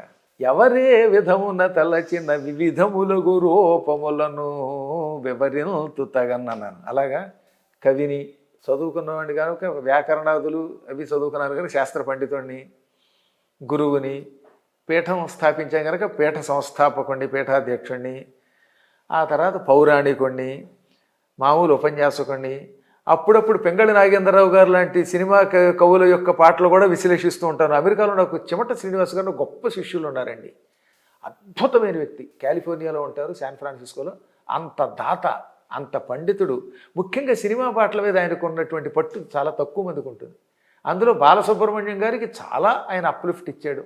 అంటే నేను చెప్పేది ఆయన ఏదో ఈ పాటల్లో కాదు, పాటలు ఆయన ఎప్పుడు బాలసుబ్రహ్మణ్యం గారికి ఎవరు ఇచ్చేది ఉంది. అమెరికా కార్యక్రమాలు ఎక్కువ చేసేవారు ఈయన. అందుకే అప్పుడప్పుడు బాలోన్మాది అని చెప్పారు ఒకసారి బాలసుబ్రహ్మణ్యం గారు ఆయన గురించి. మీరు చదివి యూట్యూబ్లో ఉంటుంది అది. అటువంటి మంచి మనిషి పాటోన్మాది బాలోన్మాది అదనమాట. ఆయన నాకు చాలా ఆత్మీయుడు. ఆయన కోసం నేను పెంగళి నాగేంద్రరావు గారి పాటల మీద ఉపన్యాసాలు చెప్పాను. ఆ తర్వాత ఇప్పుడు సముద్రాల వారి మీదకి వెళ్ళాము. ఇలా సినిమా పాటలు ఇలా ఒకటేమిటండి, అన్ని కోణాలు ఉంటే మంచిది. సాంబార్లో రకరకాల మొక్కలు ఉంటేనే సాంబారు. అంటే మీకు ఈ సినిమా పాటలు, సంగీతము, అష్టపదులు, వాగ్గేయకారుల కీర్తనలు, స్తోత్రాలు, మంత్రాలు అన్నిట్లో కూడా మీ ప్రయాణం సాగుతూ వస్తుంది. ఇప్పుడు మీ మీదే ఈ మధ్య నేను ఎవరో నాకు షేర్ చేశారు, ఈ స్తోత్రాలు మీ పేరు కూడా కొన్ని స్తోత్రాలు దాన్ని మీరు ఎలా చూస్తున్నారు? ఇక్కడే హైదరాబాద్లో ఒక భక్తుడు ఉన్నాడు, జయశంకర్ గారు.